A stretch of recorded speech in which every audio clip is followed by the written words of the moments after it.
What's up, stationaries? Gamers were left underwhelmed with Sony following the state of play, while the words director's cut doesn't quite sit well with not only gamers but Hideo Kojima himself. And there's whispers of something big happening for Gran Turismo in our latest edition of Rumor Control. So get ready, because Crossroads is live right now. Hey there, this is Crossroads, the PlayStation podcast for Boss Rush Games. I am LeRon Dawkins, and the man who needs no real introduction but has the honors of being our one and only PlayStation doctor, Austin Campbell, is here pressing that share button again in the house. What's up, man? What's up, everybody? Hello. Third chair tonight sees the return of a Crossroads alum, and I'd be remiss if I didn't call him the LAN Party Czar. Logan Corkins, what's up, man? What's happening, yo? What's happening, yo? Good to be back. Good to be back. Been a while. Yeah, and shoot, like the last, what was the last live show that we did? Live Crossroads we did. That was not the last state of play. It's been over a month, at least, right? Honestly, I can't even remember. Like, yeah, with as much content as we do, it's like, your guess is as good as mine. But I mean, we intermingle with the other Boss Rush shows, so it seems like even though like it's been a while since Crossroads, I mean, I feel like I just saw you like last week. I know I've been on Boss Rush podcast with you a few times since. Yeah, and yeah. And in that fourth chair tonight is the major domo of the EXPCast. We all know him, the one and only Stoy. What's up, man? Hi, Austin. I need to find out what that PlayStation Doctor title means at some point later today. Just, it depends. It depends on the mood. And depends on what papers that you need to approve of my doctorate's degree. Got it. Okay. Yeah. The only reason why I ask is because I recently did open surgery on my PlayStation 3, the old PlayStation 3 fat one, the one that's backwards compatible with everything. Mm-hmm. It hadn't worked for 10 years. And I got that sucker running. Wait. Nice. Would you reflow it? Because I used to reflow mine all the time. Yeah, I hell reflowed yeah. it. I couldn't believe it. It was sitting dead in my basement for 10 years. And then like one day I decided to reflow it, and I recorded the whole process on video. And it didn't work. So all that recording was like literally for nothing. But then I went back and I was like, let me try the reflow again. Maybe I didn't with the heat gun, maybe I didn't do it right, and sure enough, it popped right up after I did it again. So don't you hate it when you spend so much time recording something? It's like, oh, that is not right. Oh, dude, yeah. I'm not gonna post failures on the internet for all to see. As far as everybody knows, I'm perfect at everything I do. So, like, I'm not gonna highlight my weaknesses out for everybody else to see. Exactly. There's a whole episode of Cooking for Gamers that I didn't even get one good shot on, and I'm like, God, this might make a blooper reel, but yeah. I'm serious. See, y'all missing the point, because that's what's big on YouTube, man. No one looks up successes. They look up epic fails. They look exactly. You're missing a whole demographic here, people. So how's everybody's week been? I mean, yeah, I know it's only Tuesday, just only Tuesday, but if you had like a hot and loaded a hot and loaded Sunday like I had, like the week is still like trying to catch up to you. Mm-hmm. Yeah, I worked. You worked all weekend, and so my little time Sunday was very quick. But today, I got to get off on time, which has not happened in a few weeks. And let me tell you, I took a 3-hour nap before the show, and I feel a lot better. I feel a lot better. I'm sorry. I'm sorry. Yeah, because last week's show, man, like I'm sorry. You look like you're about to die. That show was like 2 hours and 21 minutes. I'm so sorry. It's a lot better this week, because last week I literally was getting home right as we were about to record, and I was like, I just hopped in the shower, came back out real quick. I was like, man, I'm dead. I'm dead inside. Austin's the Crossroads champ, at least until Nelly gets back. Yeah, no, Nelly still has the title. Oh yeah, oh yeah. She got us a she, freaking Hollywood celebrity on the show. I mean, Austin, Austin, some might say she's the reigning defending. You know, not to.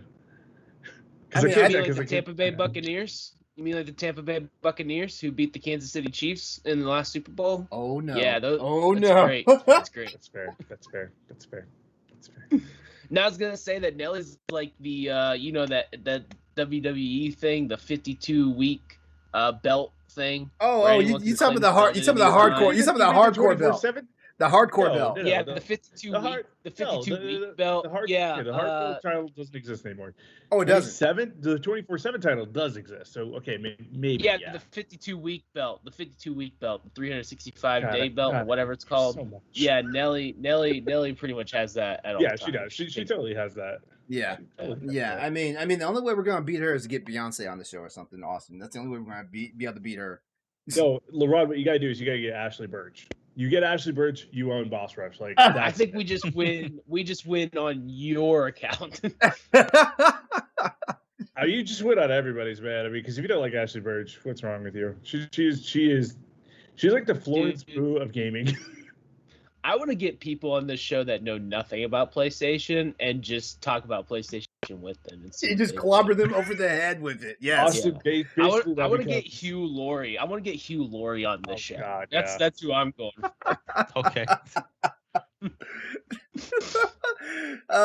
Get Conan O'Brien, because like Conan used to do that Clueless Gamer segment, and he would just absolutely wreck all these great, amazing games and just say nothing but terrible things about them. Dude, I have to say though, Conan, I hate that someone ruined that for me because people are like, no, Conan actually does game. He knows what he's talking about. He's like doing it on purpose. It's like, no, I like that he's clueless.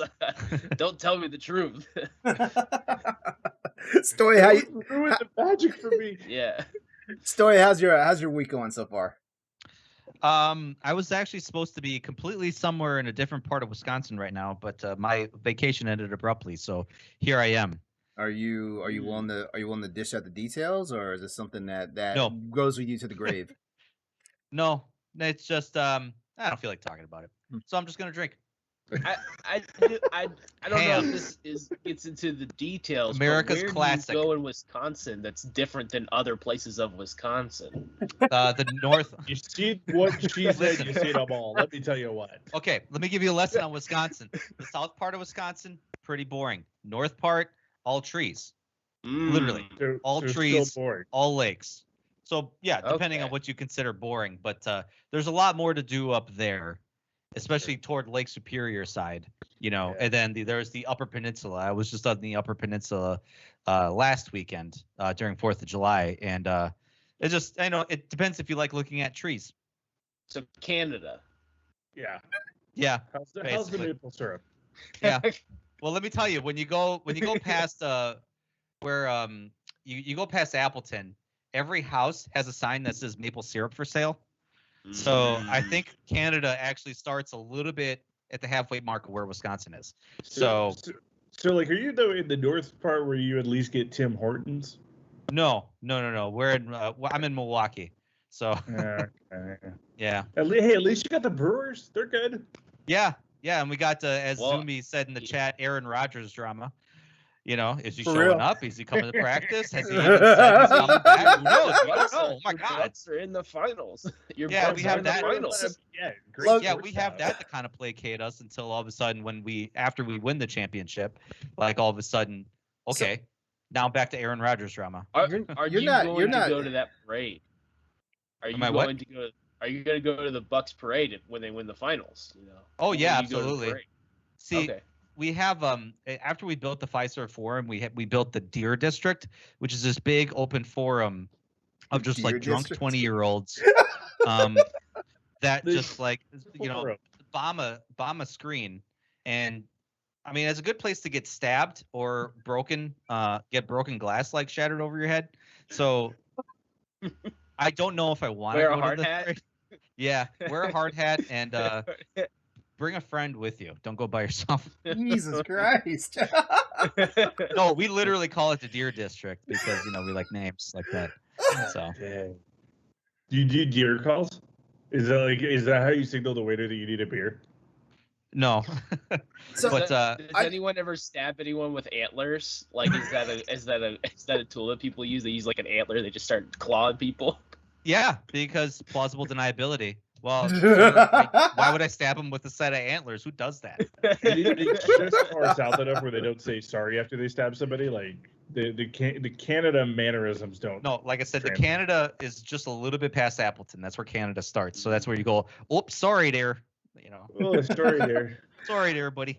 I want to circle back real fast to Aaron Rodgers for a second. Story, are you one of those Wisconsinites that blame Olivia Munn for like whatever is going on with him nowadays because the breakup? No, It Okay. is No. not her fault. no, If anybody, I'm blaming his new girlfriend, whoever it is, his Shailene new Woodley. fiance. Yeah, Shailene Woodley. Yeah. My wife knows her Like, because who's she's an actress.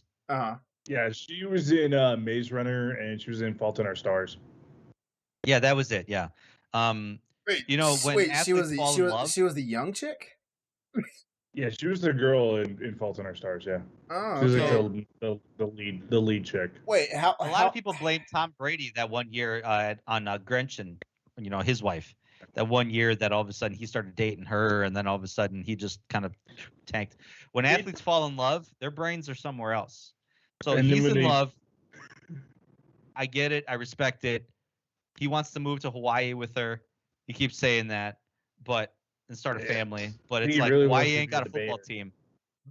I really think he wants to be in San Francisco. I mean, that's where I'd want to go because LA's man, got their there's- quarterback now. Oh man, there's Yeah. there's like a mild age gap between them. I just looked up Aaron Rodgers, how old he is versus how old. You There's like- want a good one? Look at Florence Pugh and Zach Braff.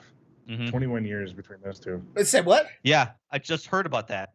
Yeah, that one's crazy because I didn't think Florence Pugh was that young. Yeah, Neither did I, because I saw Black Widow over the weekend with my wife, and she informed me that she is dating Zach Braff and told me the age difference. I was like, damn, Whoops. Yeah, like it's fine. when It's they fine. yeah when they Well- were first dating, Zach was talking about her on his podcast all the time, and then I think it was the TMZ started questioning it, and then she got creeped out. Like, they won't talk about their relationship publicly anymore. I don't blame him. I mean, whatever, wait, how old is Florence Pugh? How old is she? Does anyone know? 25, 26. Yeah, 26 or something like that. Yeah. And you said it's Which What is I'll that? go on record to say she was the best part of Black Widow. Oh, easily. Easily the best part. Everything Okay. else I could, Yeah, she's- whatever. You could okay, actually she's make 25. a movie on her, which, post credit Spoilers. scene. Post credit scene. Well, Stay for the post credits. I don't know if she's got a movie, but All right. okay. No, well. Please, she's not getting a movie. please don't spoilerize it because I haven't seen it yet. I'm so slacking on that. I haven't seen it yet. Like I'll have it seen by the I weekend. though. might. Zoomy I wanna see it. 2009. There's no way he's going to Denver. If they were gonna do if he was gonna move to Denver, it would have been in the draft. That's when you had the possibility for him to come to Denver. Denver's moved on.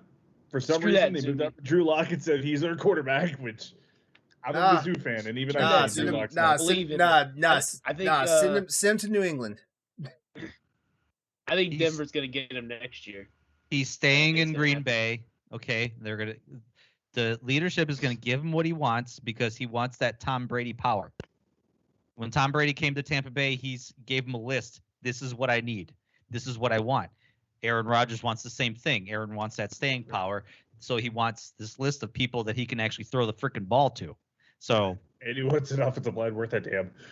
I mean, just in the North too. I mean, like the Bears obviously have a great defensive line. So do the Vikings, and then Detroit with Dan Campbell. I mean, Detroit could legitimately have a great defensive line with the next, this year. Yeah, and an actual lion. You know what? An You know what I like actual about lion this? to come tackle his ass.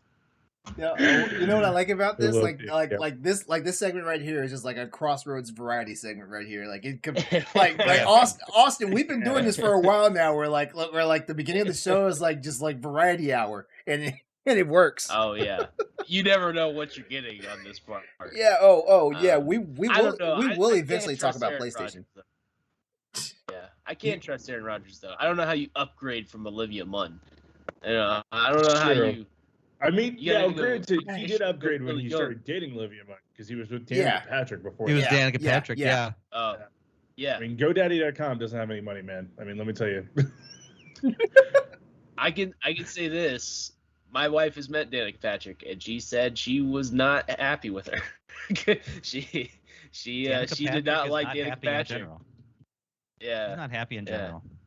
Yeah. Oh man. All right, well, let's go ahead and get this show rolling, guys. All right, this is Crossroads, the PlayStation podcast of Boss Rush Games. Every week we come together bringing you the latest in news, rumors, games, and a general discussion in the world of PlayStation. Crossroads airs live on twitch.tv/Exodus803, Tuesday evenings at 8 p.m. Eastern Standard Time. If you're unable to join us during the live show, Crossroads can be found on Apple Podcasts, Spotify, and other podcast locations. If you like the show, then please consider subscribing to our podcast and giving us a follow, or on Twitch. That's an and or it can be an and all the way. It's all up to you. Like subscribe, follow us, do that thing. You can also catch the recap of the show on youtube.com/Exodus803 the following Wednesday night at 7 p.m. or Thursday mornings at youtube.com/BossRushGames. All episodes of Crossroads can be found on our parent website, BossRushGames.com, with the with that Thursday morning update. So there you go. Like this is episode 44. So like you got a backlog of episodes if you've never seen this before. While you're there, don't forget to check out the growing family of podcast shows, and remember to share, rate, and review us wherever you check out our show. And one last note, you can chat with us and keep the conversation going by hitting us up on Twitter at ps_Crossroads, where we hold down more news, events, and topics throughout the rest of the week. So, guys, what are we playing this week? What have we been playing? What video games? What video games have we been playing? What have we been doing? I know people are talking about Black Widow, so I'm assuming I'm the only person on the panel this week that hasn't seen it yet. I haven't seen it yet either. Oh, I might see cool, it this Austin. weekend, We're bros on this one then. Cool. I gotta convince Katie to, because we plan on going to the movies this week, but we'll probably end up seeing A Quiet Place too. And I was wanting to say, hey, Space you want Jam to see a Legacy's doubleheader? out this week. I'm not going to see Space Jam. I'm sorry. That's not on my to-do list either. If I hadn't committed to a I'd rather- review on BRE, I'll just I watch would the use it. original Space Jam instead. Have they even confirmed is Quad City DJs doing the music for this new Space Jam? I mean, if they're not, I'm out. Out. Probably not. Dang it, Probably I gonna be think someone new. What They what got- I Quad don't know if City you DJs saw- doing now? I don't know if you saw Porky Pig was rapping on the commercial. Oh, and I was like, the oh, no. notorious PIG.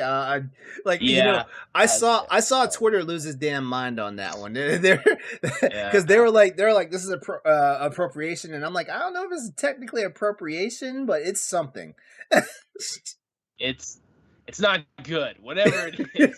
I don't know if it's appropriation or not. But I just don't like it. I just don't like it at all. The notorious PIG. God. Oh Yo, hey, I just found out on their Wikipedia page they have a new song for the upcoming Space Jam sequel. Yes. What, Quad City I'm in. DJs? Let's go.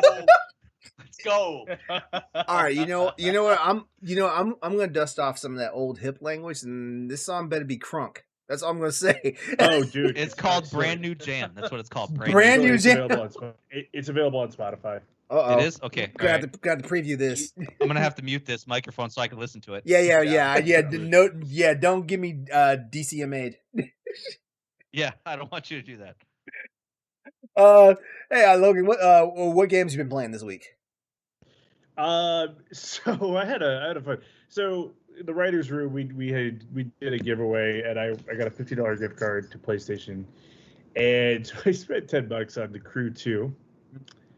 Played it for 5 minutes and then deleted it. 'Cause, Wow. God, that game was awful. Wow. I was like, you're trying so hard to be Forza Horizon, and you're just not good at it. Yeah. Heck, Yeah. GTA has better racing mechanics than this. And then, my usual Call of Duty, World of War. I did re-download Modern Warfare, and then because Black Ops 4 is free this month, I've been playing a little bit of that too. And then I've been on my Xbox. I've been playing Life is Strange again going back through that whole series. I freaking love that series. And then I also downloaded the Adventures of Captain Awesome. Oh, okay. My roommate loved that. My roommate loved that segment. It's a like hour and a half campaign thing, but it tells a beautiful story. And then Abzu just finished downloading on my PlayStation before we started, and so I'll be digging through that the rest of the week. All right. Stoy, been playing anything interesting this week? Yeah, I actually dusted off my copy of Red Dead Redemption 2 because that was a game that I kind of ditched aside a long time ago, and I'm just picking it back up again. I was debating whether or not I wanted to completely start over, but then I realized I was like pretty much halfway through the game, so I was like, I'm gonna keep playing it. But I hate that I'm playing the game because I just hate the situation that Arthur's in. I don't know if you guys ever played Red Dead Redemption at all, but I don't like Dutch.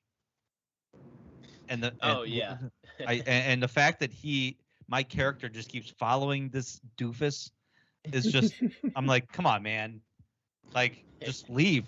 But whatever, it's a whole thing. I'm not going to get too much into the territory of it, but I just fell in love. I just downloaded this game for the Switch called The Procession to Calvary. Haven't heard of that. It's playing a Rembrandt painting, basically. Oh. It is it was a Kickstarter. I learned it was a Kickstarter game a while ago, and the guy just released it. It's just out for the Switch, and I think it's out for PC too. But it's basically like art memes, and like you're controlling this character that just wants to kill people. So like the crusades are happening and you're killing a bunch of people, and then like someone comes in and tells you, hey, you can't kill anymore, and she's like, why not? I want to keep killing people. And it's like, well, hey, go kill this king that ran away. So then you have to go to find this king. Now you could kill everybody on the way, but you're going to end the game prematurely, or you can actually kind of try to help people and solve people's problems to find your way to kill this king, so to speak. So okay, it's some of the funniest stuff I've ever read. It's all text based. Some of the funniest stuff I've ever read in a video game. So is this like a Monty Python except a video game? Yes. I would say yeah. It's like those like little Monty Python and the Holy Grail skits. It is. I mean, it's super hilarious because you. Well, I saw like I was looking at the trailer as you were talking about it, and I saw where like you had the little action, and like the dude poked like the guy's face, like he was supposed to be in the coffin. He poked the guy's face, and his eyes popped open. Yeah. So basically, he's holding this book, and you need this book. So like you have to. He tells you like, well, unless you bring me something soft to hold, I'm trying to play dead here. So then you end up like finding a dead sheep, and you give it to him, and then he's like, ooh, I really like this sheep, and yeah, that's how that works. But in this process, you end up encountering, and I'm sorry if I offend anybody here, but you encounter Jesus, who's a magician, so to speak. Oh, and no. Oh no. He's like trying to teach you to walk on water, but he gives you a boat pass.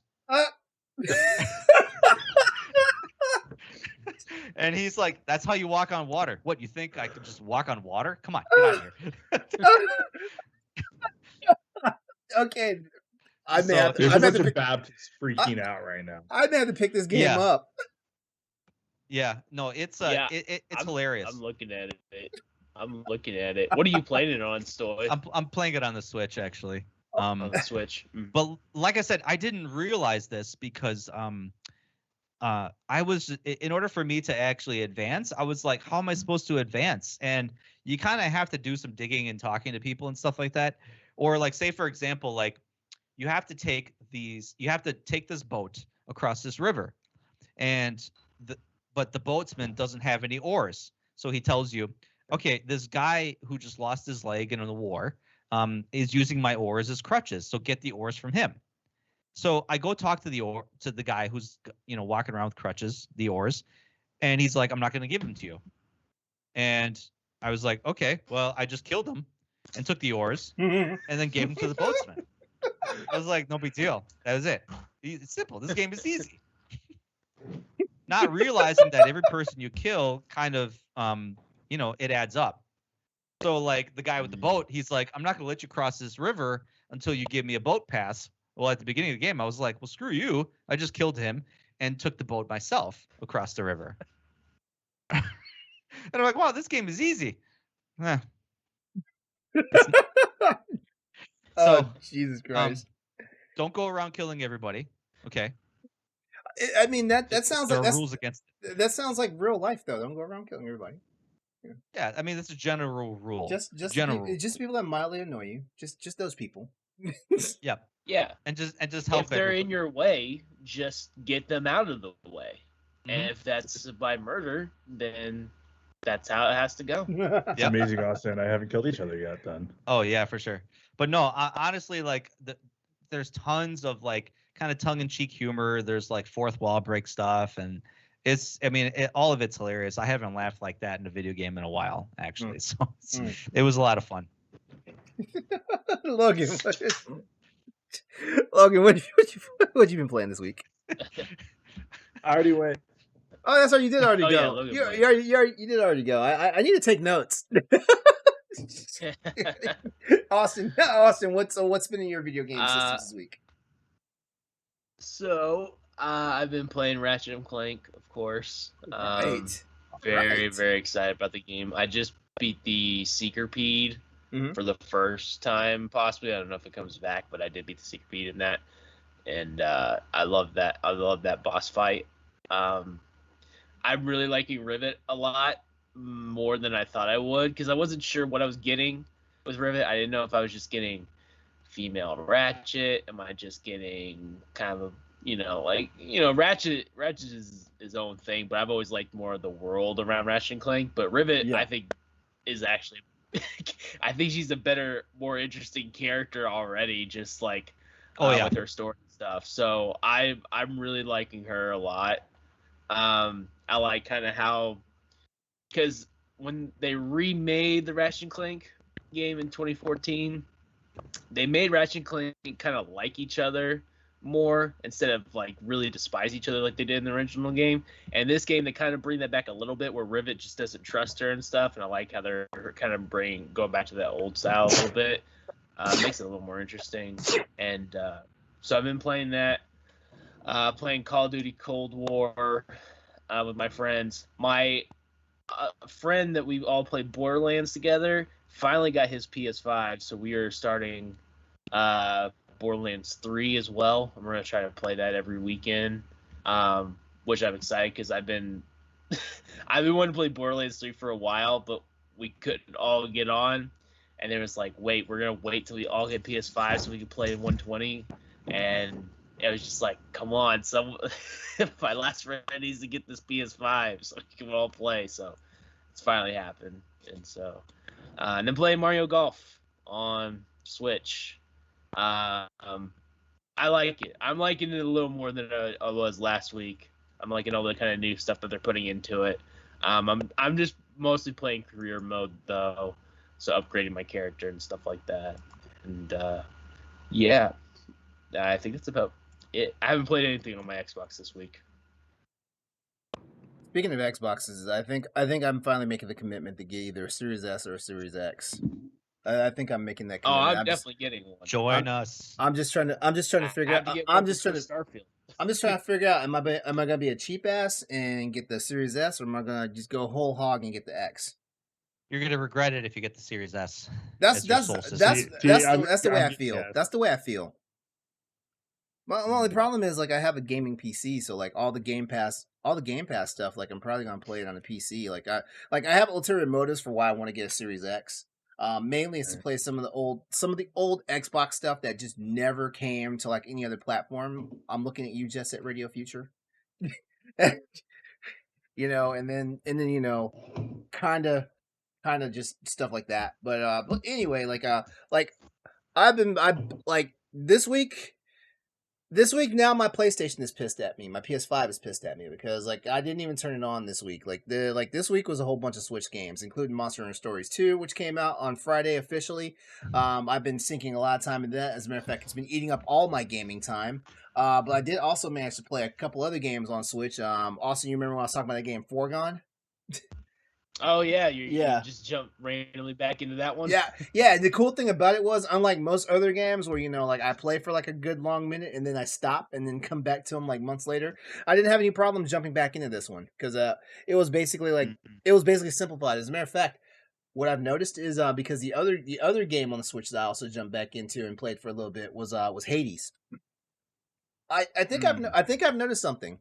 Like with these roguelike games, like I don't have that same problem that I have with like big games like Horizon Zero Dawn, for example. Like I'm about to restart that for the fourth time whenever I do start it back on. Because it's like I get lost and I forget where I was at in the story, and it's like but with Hades and Foregone I don't really have that problem because the first simple fact is you just jump in and just play until you die or until you get to the end. So it's just one of those things. Yeah. So yeah, well, and that's the great thing is like when you come back from a long time. First of all, I mean they're basically side scrollers, which in Hades it's not, but like you get it's basic mechanics that you're figuring out, and it always starts out really easy, so you kind of like learn your controls without dying all of a sudden, and then once you get to the further stuff, you're like I already learned everything again. So yeah. So this week my PlayStation. Yeah, this week my PlayStation basically cooled its heels, but I purchased the Yuffie DLC for Final Fantasy VII, so that's probably gonna be my next project coming up real soon here. That and back on Ratchet and Clank. But yeah, that's pretty much everything that I've been doing as far as playing games. Oh, of course, I've been playing the Teppen mobile game that I keep swearing up and down I'm going to send you an invite to, Austin. I'm sorry, like I'm lazy. I'm lazy because I just want to get the champion mode as fast as I can, then move on to other things. I'm just saying, man, like I really like. I don't want to get into a mobile game, but every time you talk about it, I'm like, man, that sounds like a mobile game that I can get into. if you like games like Hearthstone, or if we're gonna be like like go old school on this, if you like Magic the Gathering or Yu-Gi-Oh, yeah, like you're gonna be all up on this.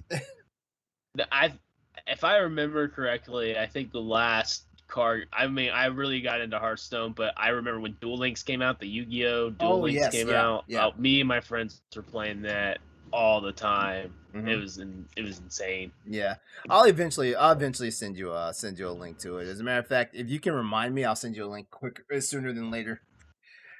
Yeah. So I guess we can move on, right? Like I guess it's time for us to talk about our favorite thing, which is food. So yeah, like let's just go ahead and move on to what's on your plate station. All right, so here it is. This edition of What's on Your PlayStation is called Order in the Court. And by court, I mean the food court. We're talking like mall food this week on PlayStation. So admit it, you're not just going to the mall simply to shop. You're going to hit up that food court and satisfy some type of craving you may have. From the pretzel places and the orange smoothie boutiques to the holy chicken joints and that one pizza place that's just way too damn honoring to shut their doors and like leave the premises forever. We're talking mall food tonight on Crossroads. So we're going to go ahead and break this down. We're not going to be all long in the tooth like we were last week. Last week we had like 4 different topics on this. This time we're back to our 3 topic standard this time. So the way it goes tonight on What's on Your Plate Station is, where do you eat when you are at the food court? Which eatery always has the longest line in the food court? It doesn't matter what time you go. It doesn't matter if you show up at the mall first thing in the morning when they open, it's the middle of lunch rush, or it's the evening, or it's the evening and whatnot. Which place always has the longest line? And then last but not least, who is the king of the mall food court? Is it Chick-fil-A or is it Sbarro?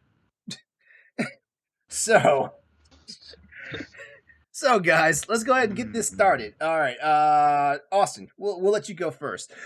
When you're at the food court, where do you always go to eat? Or what's the one place you always have to stop by no matter what when you're at the mall?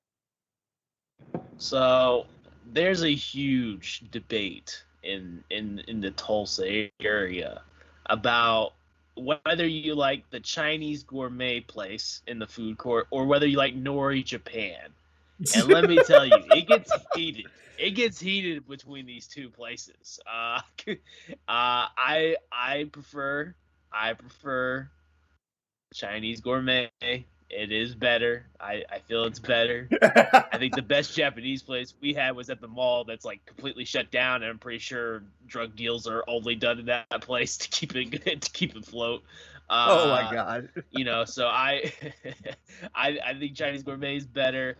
I usually go there. I used to go to this Cajun place they had though in the mall. That was delicious. It was so good. It had like really good macaroni. It was like really surprising how good it was. But it got shut down. So I when I go to the mall, which I don't do very often, I maybe once a year, I try to go to places that I never get to go. So I don't go to like Chick-fil-A's in there. I don't go there. I don't go to Cane's, Subway, or anything like that. Anything I could get elsewhere, I usually don't go to the food court. Although it is tempting. Every time I think about I could get Raising Cane sauce and Chick-fil-A chicken and mix it together, I'm like that. that might break me. Logan, I don't really eat. I don't eat in the food court. But like I always like when I go to the mall, it's I got to get me Starbucks, obviously, basic white bitch. But I mean, that's what I have to do. When I lived up in Iowa, though, they had Runza in the mall, and Runza is absolutely terrible for you. You should never eat it. But that was probably my favorite thing I've ever had. Like that I would regularly get in a mall. Like, just give me a regular Runza sandwich and let me enjoy like the 3 hours of peace I have before my colon explodes. Stoy? Well, our mall now actually has a brew pub in it. At least the one closest to my house. It's called Explorer Brew Pub. So if I ever go to the mall, it's literally to go to that place. But obviously in the past, the popular places were Chick-fil-A and Steak Escape. And I just remember like back when I would go, sitting in the mall. Do you remember that what was that video? Unforgivable? Where the guy's like, bitch, give me some chicken fingers and some waffle fries. So we would be, if you don't know what I'm talking about, Google it. Unforgivable on YouTube. I'm looking it up right now because oh my god, you guys missed out on probably YouTube Gold before YouTube was even a real big thing. But I just remember being in the food court laughing hysterically with my friend in front of Chick-fil-A, like saying, why don't you go out there and ask him for chicken fingers and some waffle fries and then say bitch at the end of it. It'd be funny. But if you know what I'm talking about, it's more funny. But Steak Escape. Is it Hodge Stanson? Okay. Oh yeah, no. Hodge was his name, yeah. Yeah, no, it's I don't know, whatever. It was like that was YouTube Gold before like, now where it's like I think that was like the video is like 15 years old or something like that, I feel. But Steak Escape wasn't a good place. I don't know why there was always a long line there, but that meat was just bad. Like it was just great after meat. Is it Philly cheesesteaks? Is that, I assume? Yeah. I've never heard of this place. Quote unquote Philly cheesesteaks, steak sandwiches, whatever. Is it basically Yum Yums or whatever? Yum Yums. Oh my god, Yum Yums. See, when I would, but I mean, literally, when I would go to the mall, I would go to Mrs. Fields to get some cookies. Yes, that's what I'd be eating the entire time. So, if your mall has a Cinnabon in it, you automatically get bonus points. Oh hell yeah. Oh, what was? I was gonna say I forgot about Cinnabon and Auntie Anne's. Yeah, that was the other one. Auntie Anne's is a gold staple. Auntie Anne's is what I was getting ready to say for mine. The place I always have to guarantee go to whenever I'm at the mall. Now our mall thought they were a little highfalutin or whatnot because when I first moved out to this area, Cinnabon was a staple in this mall, and then Cinnabon was a staple in the mall.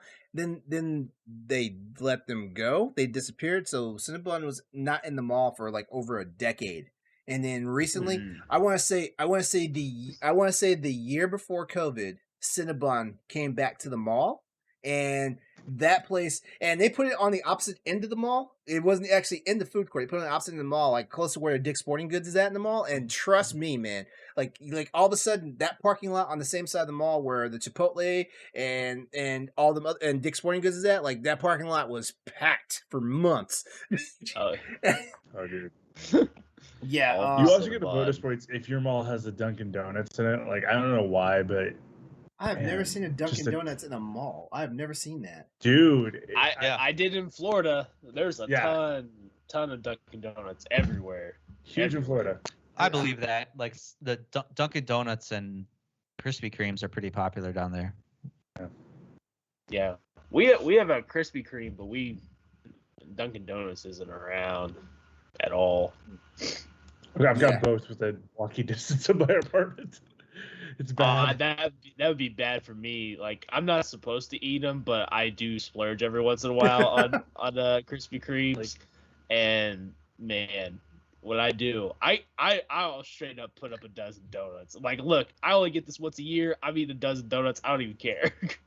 Yeah, I had to put in a donut order for tomorrow morning for my work, and I had to order. So I put in 8 dozen donuts, and app doesn't even question. It's like, oh yeah, that's normal for him. That's a Wednesday. That's a Wednesday. 8 dozen. Yeah, I got a work thing. Good Lord. It's an event. I got to feed a bunch of contractors tomorrow. Jeez, that's a lot of people. Yeah. That's like this many people. It's like this many donuts. Well, if I'm there, it's only feeds like 4 or 5. So Yeah. Story. So Austin over here single-handedly pretty much. When LAN Party got together for our 2-year anniversary, we did a 100 nugget challenge. We thought, oh yeah, between the 5 of us, Austin ate at least half of them. Like, and I wish I was kidding. Austin, you ate 50 nuggets. First of all, that is not true. That is not true. Between you and Nick, you guys destroyed like all. We told you that me and Nick could easily eat 100 nuggets, like easily could eat that. So I don't know why you're so shocked. We told you. I was shocked. I was genuinely shocked because like I ate 20 and I'm like, dang, that's just too much. I think a lot of people I think you forget when I worked at where I work at now, I burn off everything I eat. Like it's so hot and I'm sweating all the time. Like that's you water walk weight. in there and but I'm also lifting all day, 100 pounds all day. So everything I eat, I just put away. I've been the same way for I don't know, since I was 14, I think. Like I just did the same thing. Okay, yeah. Jeez. I'll. Okay, Austin. So, what's the heaviest thing you've eaten in the middle of your workday? I'm just trying to figure something out here because if I eat heavy food in the middle of my workday, like the workday is done. The workday is done for me. All I eat during the workday is I eat a protein bar, maybe a meat stick if I really just a little Slim Jim looking thing. And then I'll eat fruit and veggies at lunch. I'll eat carrots and grapes. Okay. And that's all I eat. And at night I pound it. I just I go in it at nighttime. I don't eat any breakfast. That's just it. That's just all I eat all day. All right. I just had to get a baseline for you because I'm sitting there the way you said you burn everything off that you eat during the day. I'm like, wait a second, what are you throwing back there, brother? Everything I eat at night is what I really was referring to because I'm starving as soon as I get off because you don't want to eat too much in there because you're gonna regret because there's some people that'll go to Burger King. Because we have a Burger King right down the road. They'll come back man, I'm so tired. I'm like, no wonder you went to Burger King, man. You can't do that. It's so hot. All that blood is rushing to your guts trying to process all that food and stuff. Yeah. All right. Well, speaking of burger joints and stuff like that, in the mall food court, which restaurant, eatery, snack place, or whatnot always has the damn line? I'm just gonna go ahead and say it. Zoomy 2009 knows exactly what I'm talking about because he and I both worked at that mall at one point and stuff like that.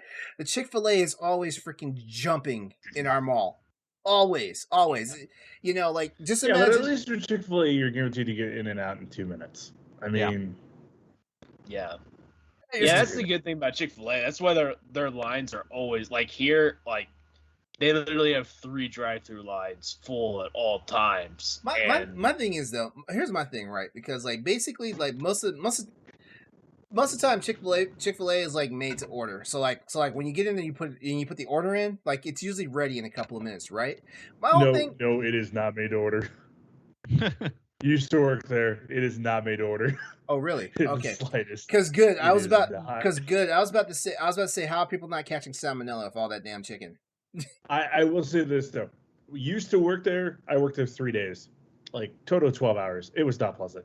No, they preload they have like warming drawers, and like during the downtime they make like 150, 200 Chick-fil-A sandwiches. Mm-hmm. Oh, during the downtime? And they put them in the warming drawers? Yeah, you put it in the warming drawer in the tin foil, and then like if somebody has like a special request, then you make it fresh, but it's rare that they make it. Like grilled stuff has to be made fresh, but that was it. Oh, so basically the thing is like always the thing is always have a special order then. Yeah, have a special order. I mean, tenders are always fresh because they're really hard to keep warm for a long time, and fries are fairly fresh, like fries within a minute or two. But yeah, if you get like a regular just Chick-fil-A sandwich, that sucker's been in a warming drawer at least an hour. That explains why the bun's all sweaty sometimes. Yeah, it's why the bun's so soggy. It's like, but now granted, they don't add the pickles until they pull it out of the warming drawer, so like at least you don't have a sogginess of that. Okay, yeah, still good though. I don't even care. I've never had it used to bother me. It used to bother me with that having a damn soggy bun. I'm like, what the hell's going on here? It's good. Yeah, I mean, I personally like Popeye's chicken sandwich better, but I mean, Popeye's is good as long as you. I swear, if Church's ever tries to make a chicken sandwich, I would be like, dude, Church's doesn't even know what flavor is, man. Come on, Church's sucks. First of all, they gotta figure out like, are you getting like basically a sponge full of grease with your chicken sandwich? Because that's really. Oh yeah. My wife knows this. Every time we pass the Churches near us, I get so angry. I'm like, why is that not a Popeyes? I get like physically angry. I'm like, why do we have Churches? No one goes there. You know what really needs to happen though is Bojangles needs to come through and buy all the Churches, and just that's how they go nationwide. Yeah, I'm gonna say this: their biscuit is better than everyone else's. I'll give them that. But I told you, Austin. I told you, when you went to Florida, did you go to Bojangles? I told you to hit up a Bojangles. Yeah, and that biscuit is the best biscuit I've ever had. Like so even good. Homemade biscuit, like that biscuit blew every biscuit I've ever had. So I was good. like, holy! Is it crap. better than Red Lobster's cheddar biscuits? Oh, dude, yeah. Yes. Yeah. Okay. It is. And I'll say this because my mom makes Cheddar Bay biscuits even better than Red Lobster, so that's like another thing. But this biscuit's better than Red Lobster's biscuits. Wow. Okay. All right. Yeah. It's really good. No, like would you get a chicken biscuit or did you get like an egg? Because I told you to get a bacon, egg, and cheese biscuit. Well, so we went there around dinner time, and I wanted something I could eat on the way because I was driving. So I just got like the chicken tender meal, or else I would have got like the regular like 3-piece or whatever they have. But yeah, I just got the chicken tender. You didn't have the biscuit sandwich. You didn't have the biscuit sandwich. You just had one of the biscuits, but still, like one of the biscuits by itself is like amazing. I was like, Katie was like, "Do you want butter?" And I was like, "No, I don't want to do this while I'm driving." And I took a bite. And I was like, "Oh my god, don't put butter on it! Don't put butter on it! It's so good. You don't need butter. It's delicious." And I gotta give a shout out to their fries. I just think I got at the wrong time because there was like one other car in the drive-through, and so we were there at like 4:00. So I think I got some kind of chicken that's been sitting out for a while, maybe because the chicken is okay, but that biscuit, man, they've got me. They got me for that one thing. Story. What's the so in your mall food court? What's the one place that's always freaking packed? Is it Chick-fil-A? It's Steak Escape. The one place you said is basically hot garbage. I don't know why. But literally, when I walked into the mall more recently, to go to Exploring Brewpub, we walked around waiting for our table, and that is the only thing surviving there. Everything else is completely different, but the Steak Escape is still holding strong, and there's still a line. I don't understand.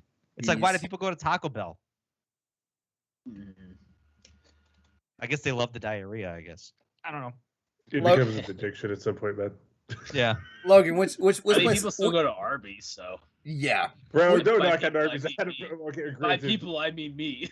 Yeah, it's like, what? I mean, I love a decent roast beef sandwich every now and then. Yeah. Yeah. Mhm. I've been known to hurt myself for a beef and cheddar and a large curly fry.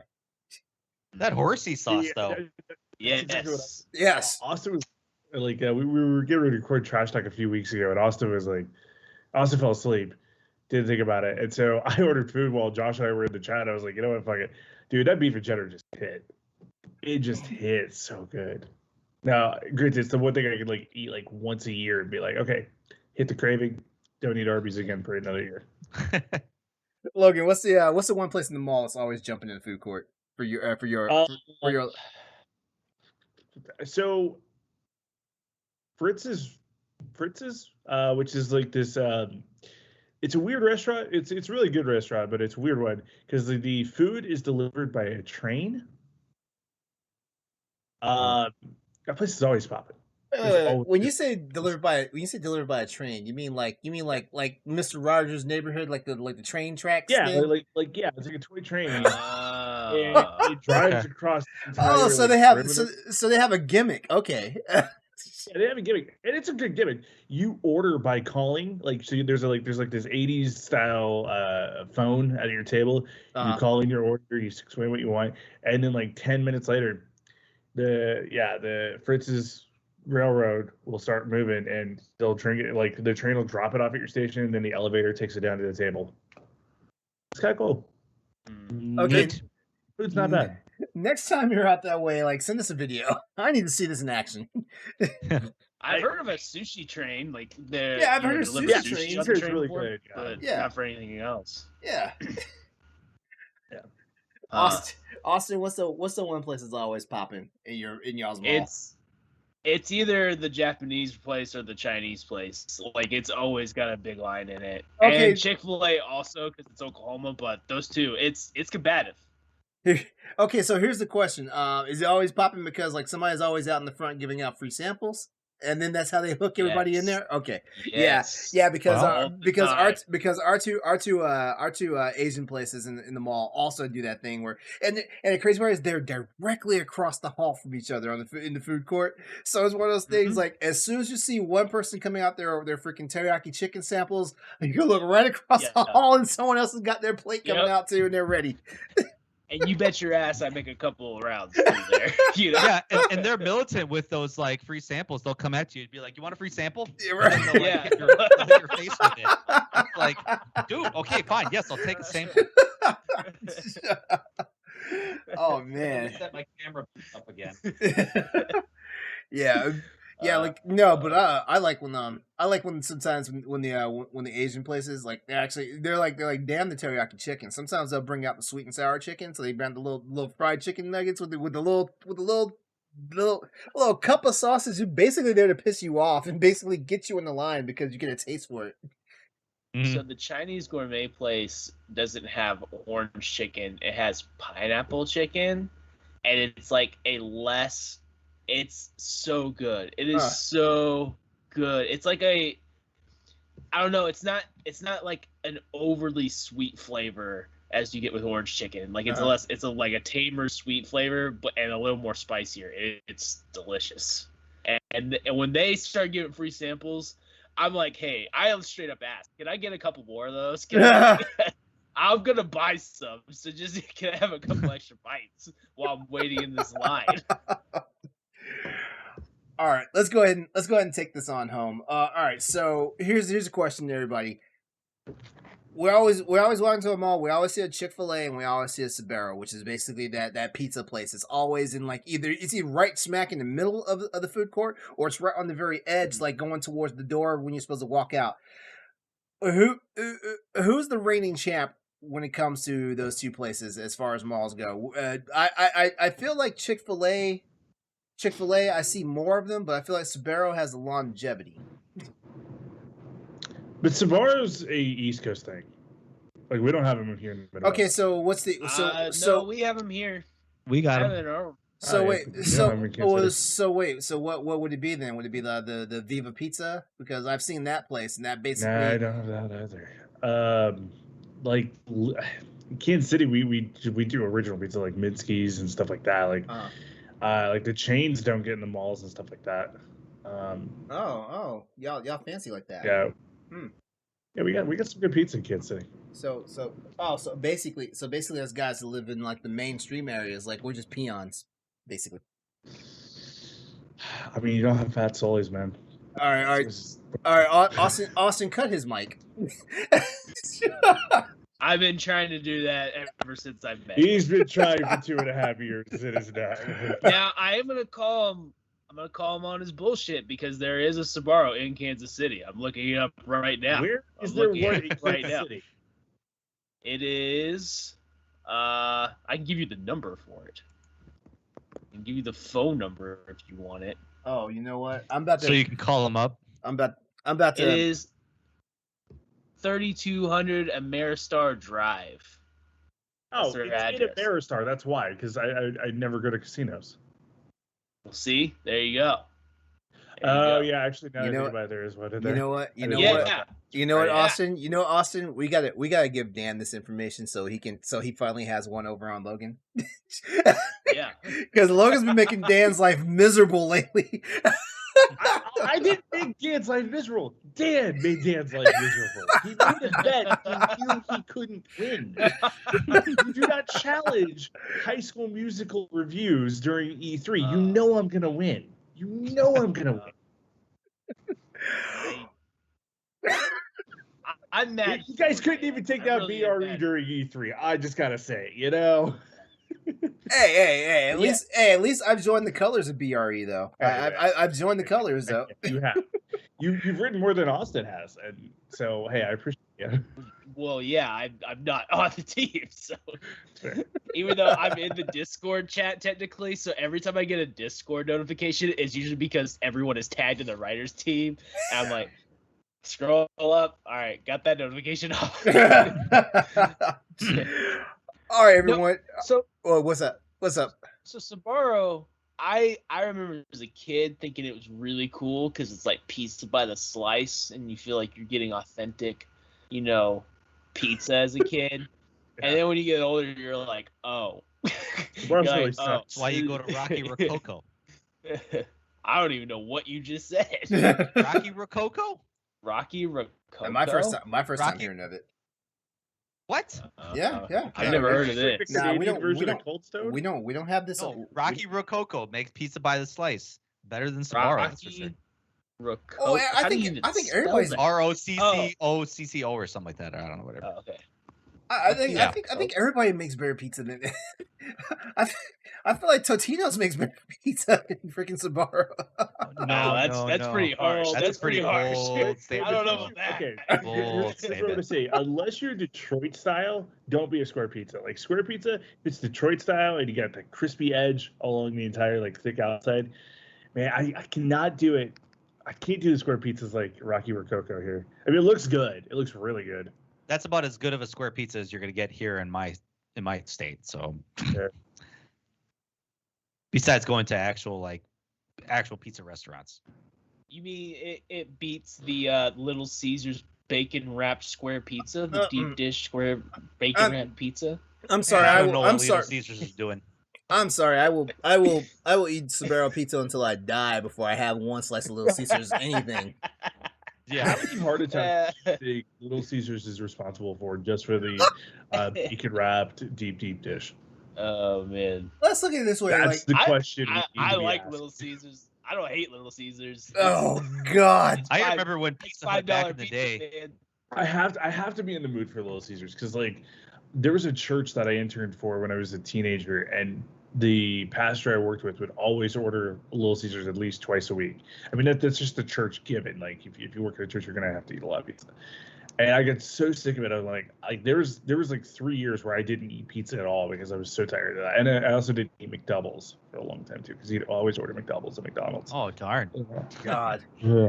Oh God. No, I remember when Pizza Hut came out with the stuffed crust pizza with the cheese. Oh. Put the cheese and crust. It's amazing. Do you remember the hot dog? Do you remember the corn dog one that they did? That was a trip. No. No. I don't remember that. I don't remember the corn dog one. I don't remember the corn dog one either. Dude, look Sounds it up. awful. I mean, it really wasn't terrible. Of course, if it's obscure pizza, Logan will eat it. Yeah, my sexual awakening came from a Pizza Hut commercial. Straight up. Who was in this commercial? Who was in this commercial? It was this is when Jessica Simpson was huge. And there was She got you to join Book It, bro. No, it was Pizza Hut, and it had Kermit the Frog in it. And I remember that commercial. Pump, and I don't know, I was probably like 8 years old, and I was like, oh, like it hit me. I was like, oh. You look down. What? Who makes a corn dog pizza? This looks awful. It sounds awful. I didn't know about this. I'm glad I never heard of it. All right. Well, there you have it. There's one photo when you look up Pizza Hut corn dog crust. There's one photo that just says "Hello, I am death." Hello, I am death. Yeah, I saw that. Yeah. Well, this conversation we took a turn. We went from talking about mall food to sexual awakenings with pizza. So there you have it.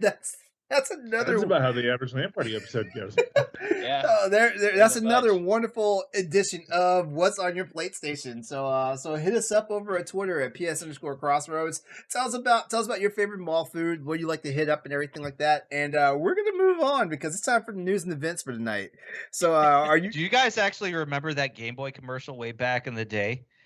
I just started laughing at it. It was this kid in this bedroom, and like this girl in this lingerie came in, like full grown adult wearing lingerie, walking into a kid's bedroom saying, "Do you want this Game Boy, this chocolate cake, or me?" What? And I'm like, Dude, I do remember this. Yes. Yo, I remember this commercial when I was a kid that I was like, wow, that would be amazing if a grown woman came into my room and offered, to be a pedophile. Like, that'd be great. But my mom. Okay, now I'm starting to understand. Now I'm starting to understand why senators and congressmen were getting their panties in a twist back in the 80s and 90s. Now I'm starting to understand now. You're gonna. Oh my god, I'm watching it right now. What? Yeah, Wait, like cringy because it's like, God, send me the link. I need to see this. And I'm sorry for everybody who's watching the show live. I'm sorry post it in the chat. Yeah, post it in the chat. Like, we can't show it on the stream, but I don't know why when we talked about sexual awakening just now, that all of a sudden my brain just went to that commercial, and I was like, I remember watching that as a kid, like, wow, that can happen. No, I remember a commercial. Where this kid, he had to be no more than like 11 or 12. He was playing Tomb Raider, and he was just getting his soul destroyed and everything, right? And it was a video, and it was a commercial, talk about like strategy guides and like online help centers and stuff like that. So he gets up, he calls the line, and next thing you know, like Lara Croft like walks in through the door, and she's like, "You ready to do this?" And he looks back, and he's like, "Yes, ma'am." And then next thing you know, right, like he's on the floor and she's got her arms wrapped around him, like behind him and stuff, and she's got that controller in her hand and playing. And the dad comes in and is like, "Hey, can I play next?" And the son's like, "No." Yikes! I posted the video. I see it. Now, is that Lauren Holly? It looks like her, but oh my god! Okay. Lauren Holly. Yeah. Oh my god! That's wild. Hold on, that was actually on my feed. I didn't think it was gonna pop up like that. It actually popped up on my feed. How much therapy did the actor who did this need? Like, I don't know if you remember this part, Stoy, but she pulls a baseball card out of her butt. That was the other one too. Yeah, she pulled out this like really vintage baseball card. Yeah, I remember. I remember my mom saw like commercial, and she grounded me from my Game Boy because she thought I was like looking at sexual things on my Game Boy. I'm like, "Mom, I'm playing Pokemon. There's nothing sexual in Pokemon." And if there is, it's not worth it. It's not worth it at all. Not worth it because Pokemon is life, Mom. Well, because remember how like you used to have to hold a light up over your Game Boy? Yeah. When you were playing in the dark. My mom thought that was like I was doing it because I was sneaking around like on a late night drive and we were coming home from like some trip. Wait. Lauren Holly, that's Director Shepard from NCIS? Yeah. That was That was Yeah. also Miss Swanson from Dumb and Dumber, bro. And now she showed him her boobs, and now she's wearing hockey pads over her boobs and has the hockey stick blocking the rest of it. God, I miss the 90s. Yeah, I Wait, know. Woo! The debauchery. Wait. That was when Nintendo was edgy. That was when Nintendo was. That was back when Nintendo gave zero fucks. It's like, oh, Yeah, right. No kidding. God. Oh my gosh. I mean, there was nothing like better than like the 90s and early 2000s. Like, man, I miss when iCarly wasn't about sex workers. Okay, you know, like, give me the iCarly I miss. And love. Wait, iCarly's about sex workers now? Yeah, the news. where Spencer hires a sex worker for Friday. Wait. Is this one of the reboot episodes? Yeah, it's one of the reboot episodes. You know what? I swear I need to turn on Paramount Plus. Dude, it's actually pretty good. Like it's still got the iCarly charm, but without Sam. Oh, it struggles. It struggles. Like, what was her deal? Why didn't she come back? What was her deal? She has been blacklisted by Hollywood pretty bad. Okay. Well, she didn't want to come back. Period. She like pretty much quit acting. She's doing dubstep now. Isn't she a DJ? No, that's She wrote a book actually. Isn't Gibby the one who does dubstep now? Gibby does dubstep and Twitch streams, and he's not allowed to come back for a lot of things he said. he said so. That's a different one. But All right. Let's go ahead and move on here. It's time to PlayStation podcast. Yeah. I mean, for real, like we went to the freaking sex zone, didn't we? Well, I mean, it's not hard for Crossroads to do that, but damn, when we I blame Austin. When we stumble hard into it. Yep. I don't know how I'm blamed for this, but I'm willing to take it. I'm willing to take one for the team. I bet you are. All right, let's go ahead and get the news topic started off here. All right, so first up tonight on the news is Deathloop. We're talking about Deathloop because you know what? We're gonna go ahead and we're gonna basically it's gonna feel like we're recapping a lot of stuff from the state of play, but this is some new news and stuff like that. So just follow along with this if you can. All right, first up, Deathloop's PS5 exclusivity will end September 2022. So yeah, there you go. This is directly from us here at Crossroads. Like, there's the news. Deathloop is only going to be on PS5 for 1 year. Arcane Studios' Deathloop was announced as a limited-time PlayStation 5 console exclusive in June of 2020, a year after it was unveiled at E3. However, it wasn't until last week that Sony revealed when the exclusivity will end. Towards the end of the 9-minute gameplay broadcast during State of Play, the video states that Deathloop will be available on PC alongside the PS5, but won't appear on other consoles until at least September 14th of 2022. In other words, Deathloop is exclusive to PS5 for 1 year. I know. It's a hard pill to swallow, but we gotta do it.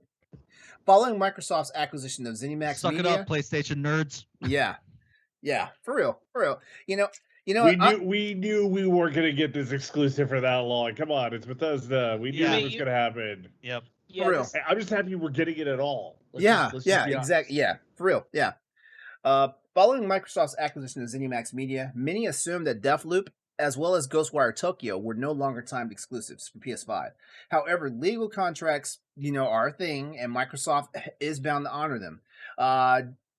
But that being said, do not expect future Bethesda titles to land on PlayStation consoles, at least not on day one. And this news clip came to us directly from PlayStationLifestyle.net via Zarmina Khan. So thanks for that. Deathloop is set to release on September the 14th. So there you have it, from September 14th, 2021 to September 14th, 2022. There you go. And then Deathloop will be in the wild and everywhere else. So here's a question for you guys. Could both Deathloop and Ghostwire Tokyo be a testing ground for the future of Bethesda's signature IPs outside of the Microsoft sphere? By me saying that, do I mean, is there a chance that if they are wildly successful on other platforms beside Microsoft, that we might wind up seeing them relax a little bit on the whole, like, day one here and only here, if that makes sense. Okay. I'll let everyone go, because I do have one quick thought about this, and I want to hear what other people think about this. I think it's possible. I'm encouraging everyone on PlayStation to buy this day one. I'm going to buy this day one because it'd be awesome if we could eventually get Bethesda games on here. Not day one. Clearly, Xbox is paying, but the reason why I say this is because Xbox paid a lot of money for the marketing of Scarlet Nexus, and their sales are completely not adding up compared to the PlayStation numbers. And my thought is because a lot of Xbox people are probably gonna wait till it comes to Game Pass. Why would you buy this game if it's not on Game Pass? For Xbox. So I think there's a lot of untapped money that you could be getting for just selling it on PlayStation, just because people will buy them. Like, people will buy those games. I think that this could be a testing ground, just because yes, you're gonna make money. Like, I get it. You don't want to spend $7 billion on Bethesda and then not get the exclusive rights. But here's the thing. Your Game Pass numbers are gonna jump when Starfield comes out, and then you're going to slowly rise from there. If that isn't getting you your money, why wouldn't you sell it on PlayStation and get the sales numbers there? Like, I don't understand how you would get all this money. You would get a lot more money back at a lot faster rate if you do. And then once that Bethesda money's paid off, well, then you can go exclusive. Then you can do whatever the hell you want. Yeah. But again, they're Microsoft, so that's the thing with Xbox is, like, to me, when I hear Xbox is doing this, I'm like, no, Microsoft. Yeah. Microsoft is paying all that money.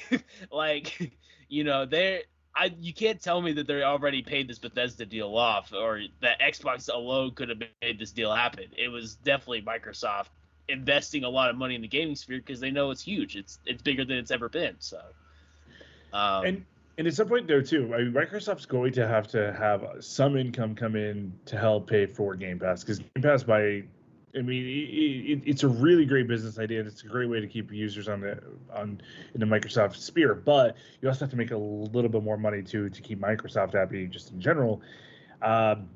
I think there's always going to be a place for Bethesda games to be on PlayStation, but I don't think it's going to be the level we want. Like, obviously, PlayStation users got really butthurt because Starfield isn't coming to PlayStation 5, which totally makes sense.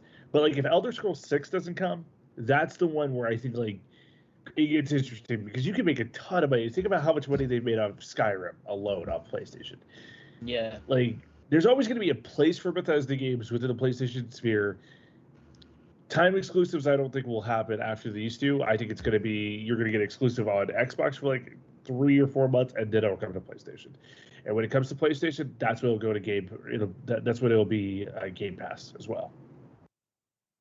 Well, it's going to be Game Pass. Well, yeah, it's going to be Game Pass. I didn't think about that as I said that. All things are in the Microsoft. The Xbox guy, so I really want to know what he.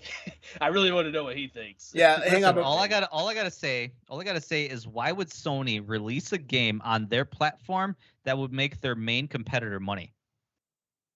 Because Microsoft owns Bethesda, and if Bethesda publishes a game onto Sony, who gets that money from the sale?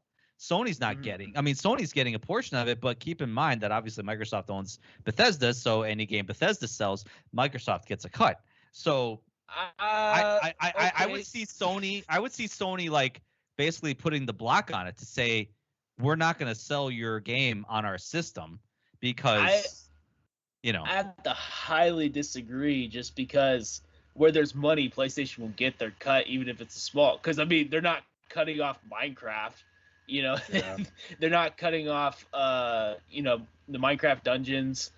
They're not cutting off. Is Cuphead, isn't Xbox the publisher of Cuphead?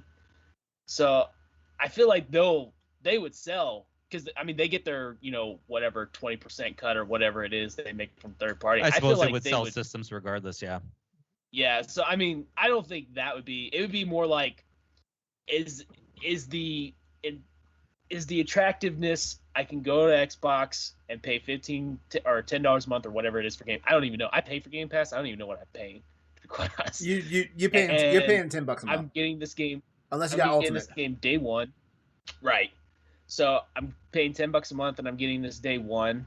Or it's PS5 and I'm paying, $70 and I'm getting it a year late, but I'm getting a physical copy or whatever. And you just kind of make that decision in your mind. Yeah. I don't think anyone that's like, I'm only getting one system, you're not going to sell them on either one. Like you're not going to say, I really don't know what I'm trying to say. If you're doing one console only, I think that's like you're not. It's not going to change people's minds that it's or if you got both, or actually if you got both consoles and you're going to want to play it on Game Pass anyway, then you're not going to play it on PlayStation. But if you don't want to play it on Game Pass and you want a physical copy or whatever, PlayStation is exactly where you're going to go. Any PlayStation user who's dumb and doesn't want to get on Xbox, they're going to get that physical copy. Or they're gonna buy that or pay for that $70. So I think Sony would be happy to put anything Xbox puts on there. If Xbox wanted to put Game Pass on there, I think it's possible. But it would be a thing where like Sony would want 30% of whatever Game Pass on PlayStation, or probably not even that. It'd probably be something ridiculous like 75% or whatever. And Xbox is not going to make that kind of decision. But I think the way that Sony would do it is if they could get a couple exclusives, the way that they wanted. Where like, there's always been the rumor that Halo and Sony could at some point figure out something and do, but to hit Master Chief Collection on PlayStation. I mean, the rumor's gone around for years though, right? Like, well. So some people have even said that they've seen Halo on the PS3 at some point. Like that was a thing that almost happened. Or Gears of War was on PS3. One of those two series was on PS3 at some point. I mean, you could trade exclusives just to get. I mean, like here, now that Horizon's been on PC, put Horizon on Game Pass or on Xbox. There's different ways you could do it. I think if you're Xbox, yes, still sell on PlayStation because there's a huge ecosystem for it, but maybe limit it to franchises. Like I know that they're done with Prey, but like if they were to revisit Prey again, put that on PlayStation because that was it wasn't hugely popular, but it was decently popular on PlayStation. Put Elder Scrolls, of course, and then keep the big exclusives to Xbox as the reason people are coming to Game Pass to get the new subscribers and do everything like that. Mm-hmm. I get what you're saying on that one. All right, any final thoughts? Mm-hmm. All right, cool. Well, we'll move on. All right, next topic. Naughty Dog is expanding for a multiplayer development team. Yep, Naughty Dog. All right, so this news also comes to us from PlayStationLifestyle.net. Naughty Dog has advertised a fresh batch of job vacancies for the month of July, many of which are aimed towards expanding its multiplayer development team. 11 of the new job vacancies are listed specifically for multiplayer. In the announcement, they're quoted as saying, "We are looking for an experienced, creative, and collaborative monetization designer. Monetization meaning money, to help us build an incredible player-friendly economy. This position will have the opportunity to be highly innovative and make their mark by developing a best-in-class economy system from the ground up. The role will focus on in-game initiatives to increase revenue and conversion while maintaining a strong player-first value system." All right, the aforementioned position is for the same standalone multiplayer project that was reported a while back. Although the job description does not mention it, the game is presumably The Last of Us Part 2's multiplayer. Going back to the statement. Design sustainable monetization systems in line with the game's vision, collaborating with the key stakeholders to ensure that these systems are integrated into the core gameplay features. Also promote a holistic monetization strategy with the goal of improving retention and increasing in-game revenue and the lifetime value while respecting the player experience. Naughty Dog also goes on to mention that the incumbent will be collaborating with design and art teams to create in-game teams, regularly updating the in-game store, and developing a taxonomy. I know, that's a lot of big words tonight for some of us gamers. The studio is seeking someone who preferably has experience in building monetization systems from scratch, which means that basically whatever's going on, like this game is going to have like its own economy. Basically, that's the layman's terms I can put out for you guys. All right, so question for the panel tonight. In the vein of this whole topic actually being like a rumor control topic, are there any thoughts on Naughty Dog's next multiplayer outing? Is it The Last of Us, or do you think it might be something completely new and exclusive?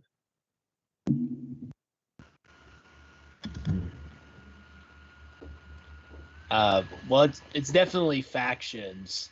I feel. Uh-huh. I mean, factions is going to be happening.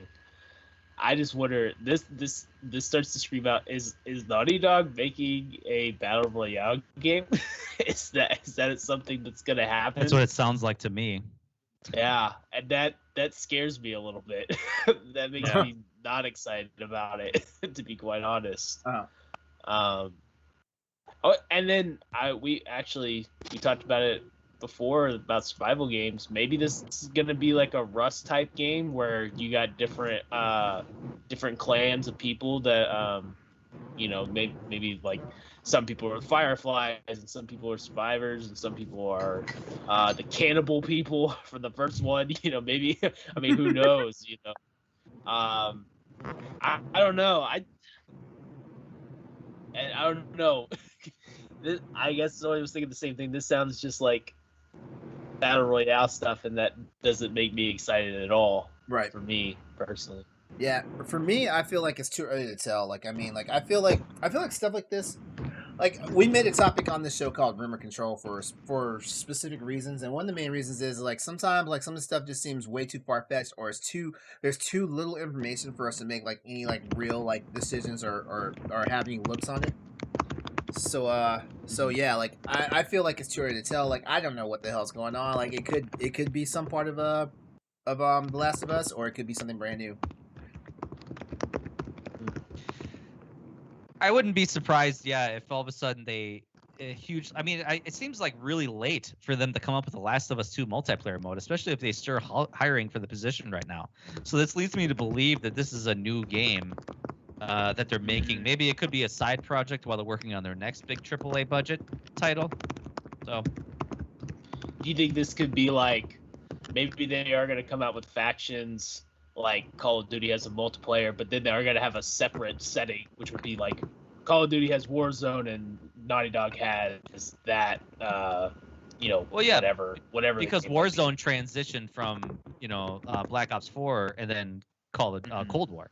So that could be, it's like this ecosystem that they just keep growing. And I mean, it could even have like multiple characters from, you could have Uncharted characters in the game. Mm-hmm. You could even have Jack and Daxter make an appearance there. I mean, I don't know. That'd be crazy if it was like a PlayStation All-Stars Battle Royale. But like in a Battle Royale as we know it now. I mean, Naughty Dog has like basically 3 big franchises. Yeah, they do. So is that enough to make a Battle Royale game? I don't know, but well, maybe you get Cole from Infamous. Yeah, right. Who knows? All right. Any other thoughts on this? Well, then we can go ahead and move on this one then as well. Then, so next up, this is a good one. Hideo Kojima is not a fan of calling Death Stranding the PS5 edition the director's cut. Hey, you know what? Before we even start getting into the meat of this topic, I'm gonna say that I was also one of those people that was like, why director's cut? Like, it doesn't make any sense, right? So this news comes to us from PSU.com. Death Stranding Director's Cut is coming out for the PS5 this September, but creator Hideo Kojima isn't too fond of the fact that it's actually called a Director's Cut. Why? Because it doesn't actually contain cut content. That's why. Speaking on Twitter, Kojima noted that the game will feature content that was produced following the release of the original version of Death Stranding, as opposed to things that were removed from the game in time for release.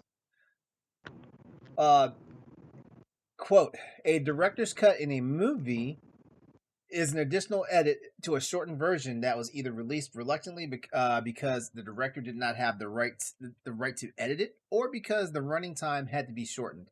In the game, it is not what was cut, but was additionally produced that was included. So, director's plus would be the better way to say it, but that in Hideo Kojima's opinion, he just doesn't like to be being called director's cut. Director's plus does sound I think the phrasing director's cut is just so overused.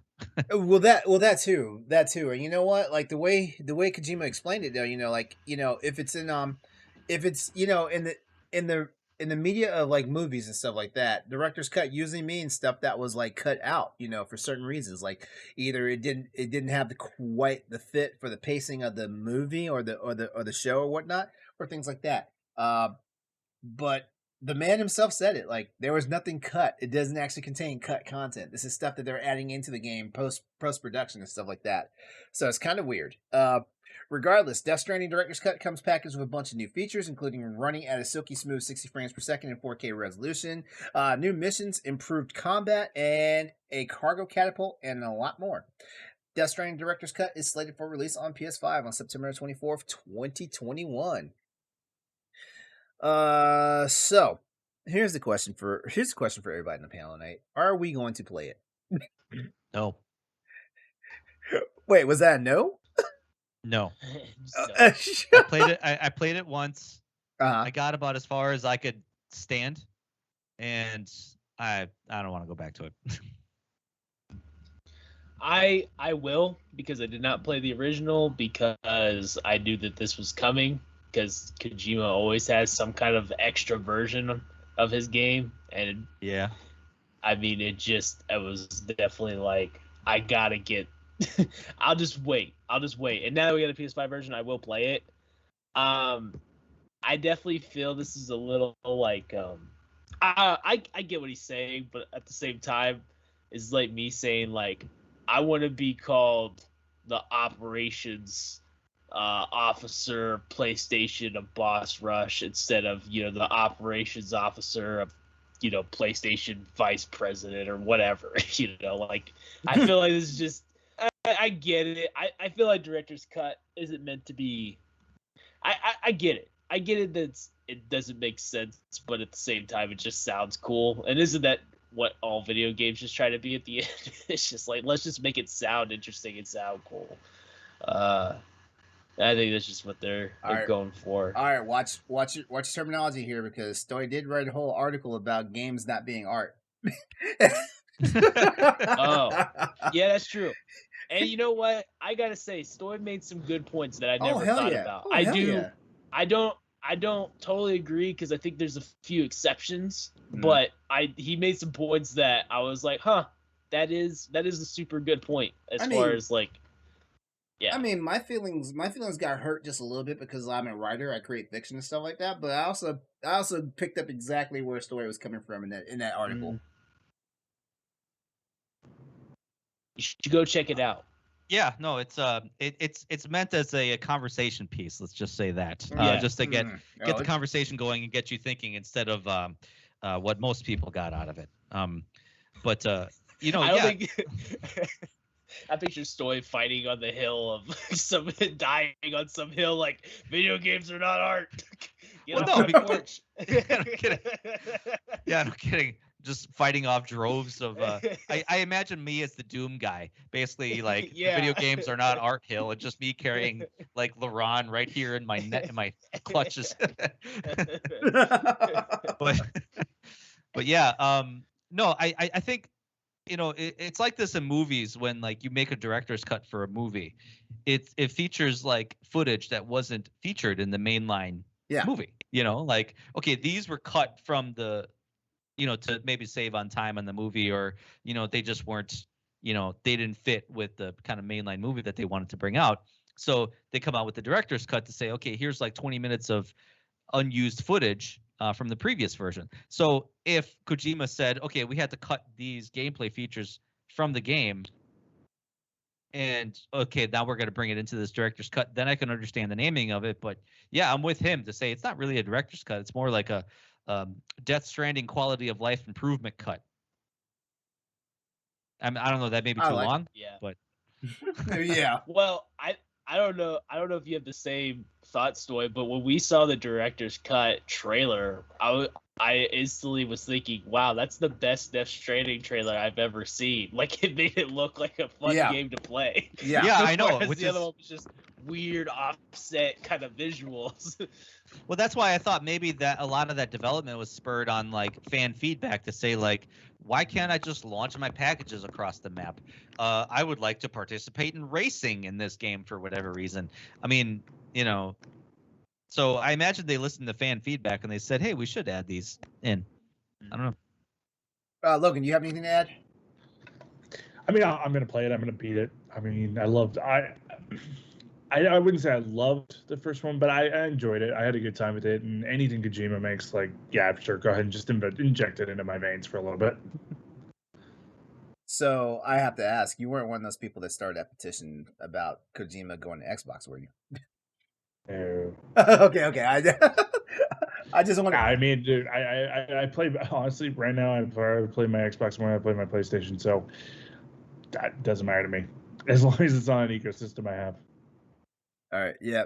I just wanted to mention that because it was like a really funny topic last week when we talked about it. I just don't know why Kojima never made an Ouya exclusive game. Yeah. What's he got against the Ouya? Stop it. Let's not go there. Stop it. I'm going to put you in the penalty box tonight, man. I'll do my 2 minutes. All right, power play 2 minutes. All right. Yeah. I'm not sure because I was actually waiting for Death Stranding to come to the PC, so I feel like I'm not sure if I play a director's cut. Well, I mean, it's damn near in our hands. September 24th is the day it's coming out. Like, why would they mess with the marketing now and like change that name? Like, if this was like a year or so off, yeah, they have plenty of time to change the name. But I mean, like, it's virtually 2 months away. Like at this point, I feel like like this is the name that this is the name of the game that we're getting. So, well, and Ghost of Tsushima's already been called that, and yeah, we will definitely get a Last of Us 2 director's cut, I'm sure. Like, they need to abandon it. I prefer when they're just called definitive editions. I understand what's so wrong with calling it a definitive edition or the Game of the Year edition or the totally hardcore we want your money edition or whatever. Again, we want your money again edition. Yeah, exactly. I would respect them if they said we just have be like, we want your money, we want more of your money edition, and I'll be like, you know what, I'll buy it. I'll respect it. You tell me. Zoom me in the chat like the double dip edition. Double dip edition, yes. Well, I mean, admittedly, that's always the transition generation. This happened with the PlayStation 4, where that first year we all of a sudden started to get a lot of these like PS3 and Xbox 360 definitive editions, so to speak, with like higher frame rates and stuff like that. So, right. And it's just the same as happening with the PS5. I think it's better now because if you own the previous copy, a lot of times you can actually just pay like $10, or in a lot of cases the updates were free. I just downloaded Doom Eternal for my Series X. I had it on the Xbox One, and I mean, that upgrade was free.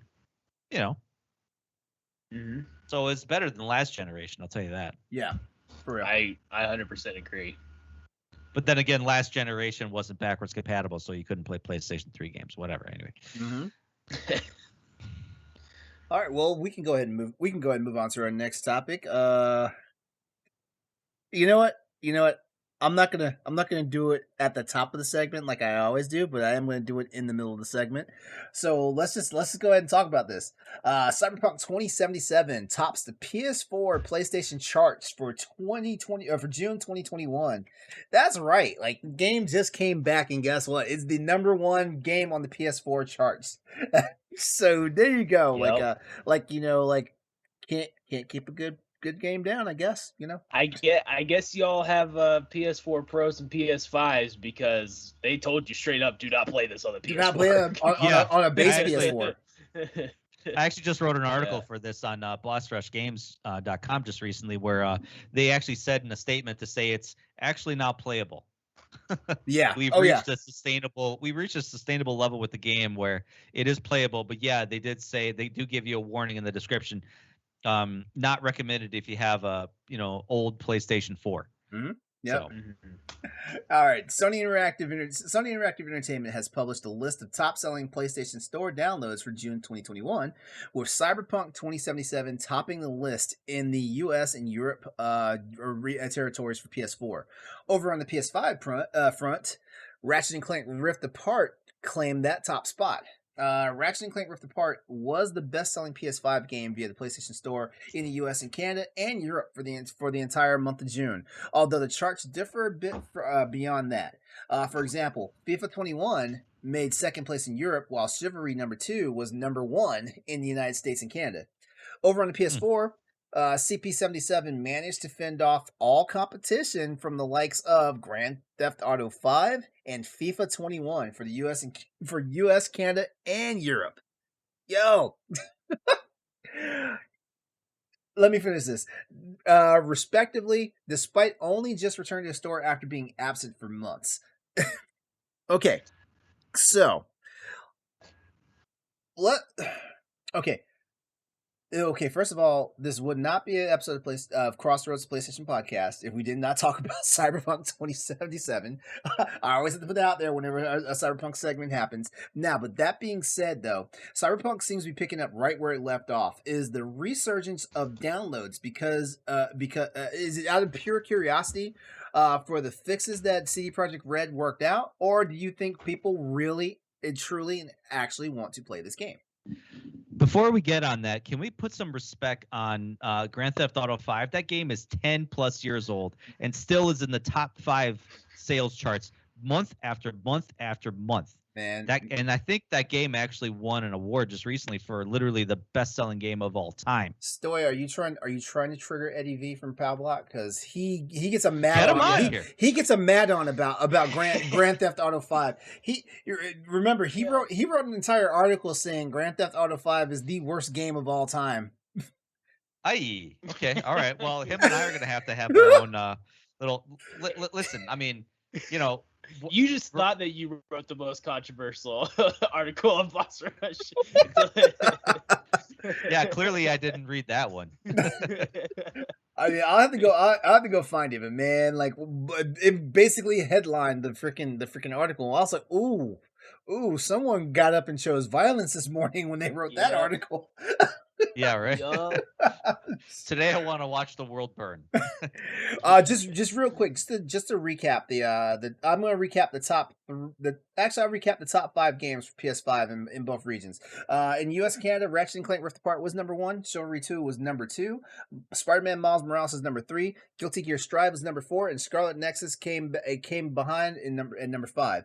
In Europe, it was Ratchet & Clank #1, FIFA 21 #2, Chivalry 2 for #3, Miles Morales for #4, and It Takes Two for #5. Pretty awesome. Oh, Ed's gonna be double mad now. I know, because he was hating on that game too. On the PS4 side, the top we'll do the top 5. On the PS4 side, we had on US and Canada, we had Cyberpunk 2077 #1, Grand Theft Auto 5. I keep trying to say Gran Turismo. Grand Theft Auto 5 was #2, NBA 2K21 was #3, Minecraft was #4, and Call of Duty Black Ops Cold War was #5. Over in Europe, Cyberpunk 2077 was #1, FIFA 21 was #2, Grand Theft Auto 5 was #3, Minecraft was #4, and NBA 2K21 was #5. Should we mention Eddie, the worst game of all time, still cracking the top 3 monthly sales numbers. Come on, Eddie. I mean, feel like come Ed's. on. I feel like Ed's gonna beg you for an invite now, just so he can argue. Invite the EXPcast, just so he can argue with you about this. Sure. I mean, obviously the game is being held afloat by the constantly evolving and updated multiplayer. I mean, every month they got some new content coming out and stuff, so it pays to like keep playing the game because there's always new content uploaded. And it's like, why does Rockstar need to make a Grand Theft Auto 6? They're still making millions of dollars. They're still adding content. I wish a lot more companies would get on this program too, because for a lot of people, like Corey and I spoke about it last night on the on Nintendo Power Block. Like Capcom when they dropped Monster Hunter World, like that was a phenomenon to itself inside the Monster Hunter like mythos. Why weren't they just basically making it games as a service at that point? Why aren't they just creating more content like the game? They released Monster Hunter Rise for the Switch, but technically they could have still kept going with Monster Hunter World. On the Xbox, the PC, and in the PlayStation. Look at Rockstar. Rockstar doesn't have to make like any new games. Honestly, all they gotta do is just add more content to the game they have, because guess what? It's the number one selling game. Like Grand Theft Auto.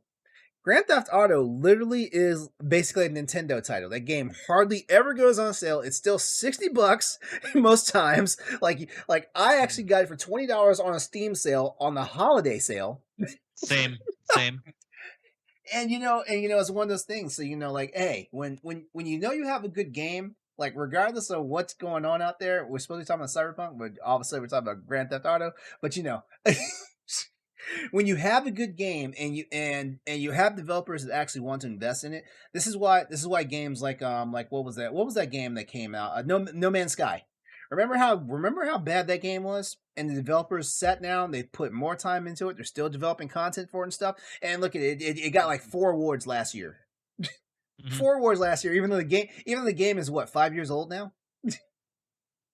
Yeah, I feel like even longer. So. Yeah.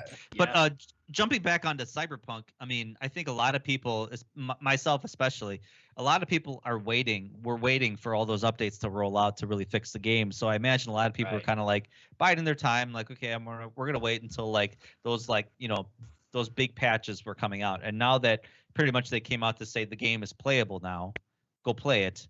That's when I think people started jumping on. And obviously, the fact that Sony just put it back on their stores. I'm waiting for the PS5 upgrade. PS5 edition, yeah. I have it on PC, so I don't know why I'm lollygagging with beating the game. I have to count how many times you have to gloat that you have a PC and a high-powered PC. In every podcast. Well, I was playing it on PC, so I had no problems. I do that less and less now, don't I, Austin? I don't do it as much anymore. Like it's not annoying anymore. Like I mean, people. He likes to brag about his 70-inch monitors, and he's got like 4 of them in his bedroom. So that's his news. I was going to say yesterday, how many times did Corey brag about his 2 4K monitors that he has in his setup now? Yeah. Thanks for taking all that boss rush, buddy. No kidding. I'm still waiting for my boss rush entertainment check. I think that's why he's pushing it. I think that's why he's pushing to get monetized now, so he can buy more stuff. I want to give a shout out to Chivalry 2. By the way, I had never heard of this game, but I'm seeing it everywhere, and it's top of the sales charts and everything. So, goes to show you that Chivalry is not dead. I have a feeling Zumi in the chat is drunk right now. I always said that shout just so I could make that dumb joke. We should move on. Yeah. All right. We'll go ahead and move on to our final news topic for the evening, because what we have in store after this is we're gonna do an unofficial recap of the state of play. But first, one final news topic for tonight: Final Fantasy 16 will not appear at Tokyo Game Show 2021. But the English dubbing is nearly complete for the game, which, I feel like more people are more concerned about that than they are if it's making an appearance at the next game show. This news comes to us via PSU.com. Square Enix has provided a brief update on Final Fantasy 16, confirming that the English voice recording for the highly anticipated RPG is nearly complete. However, those hoping for another look at the game soon will be disappointed to learn that Final Fantasy 16 will not be making an appearance at the Tokyo Game Show this year. The show is scheduled to take place at the end of September, and but it seems like is an obvious choice to show off the game, but apparently it will not be there. So sorry about that. Right now, it's unknown when we'll get our next look at Final Fantasy 16, but hopefully it'll be before the year's end. Final Fantasy 16 is currently in development for PS5 and PC, although the game is obviously a long way off at this point. Square Enix has revealed that new IP is the company's focus for the next 12 months, so it won't be out anytime soon.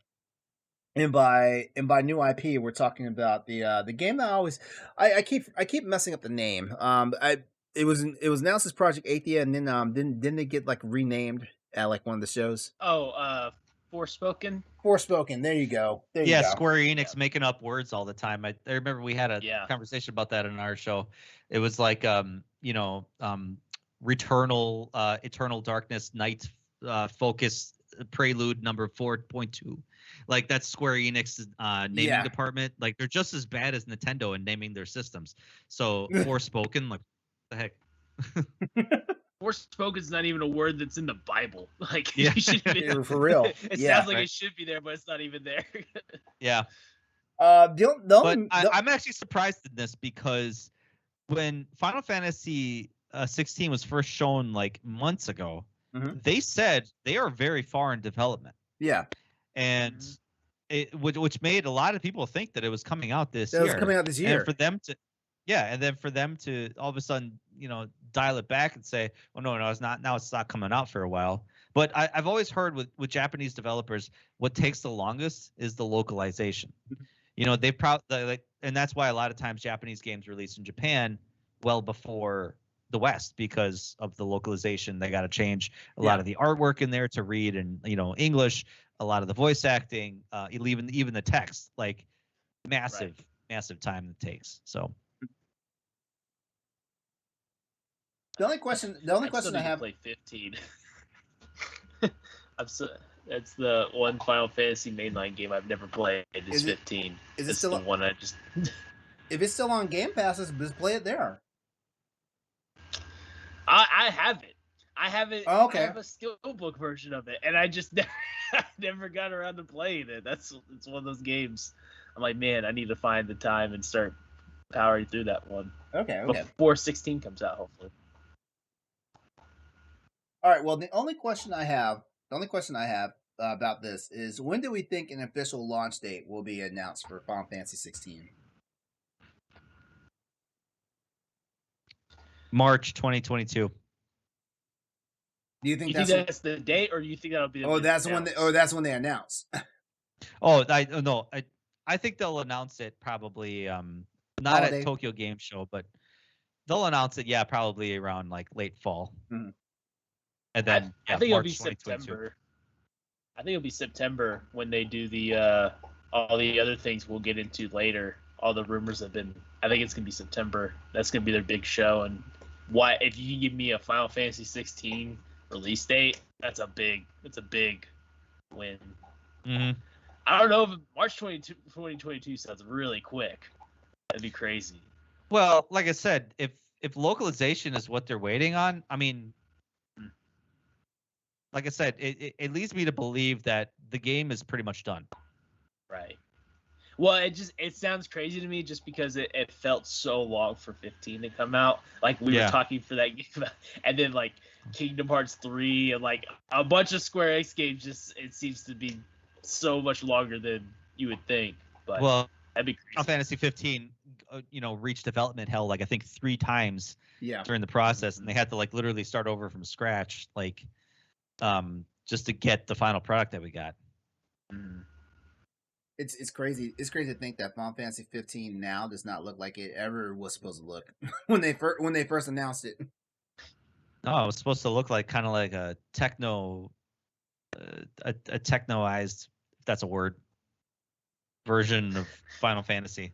See, now I'm like Square Enix making up words.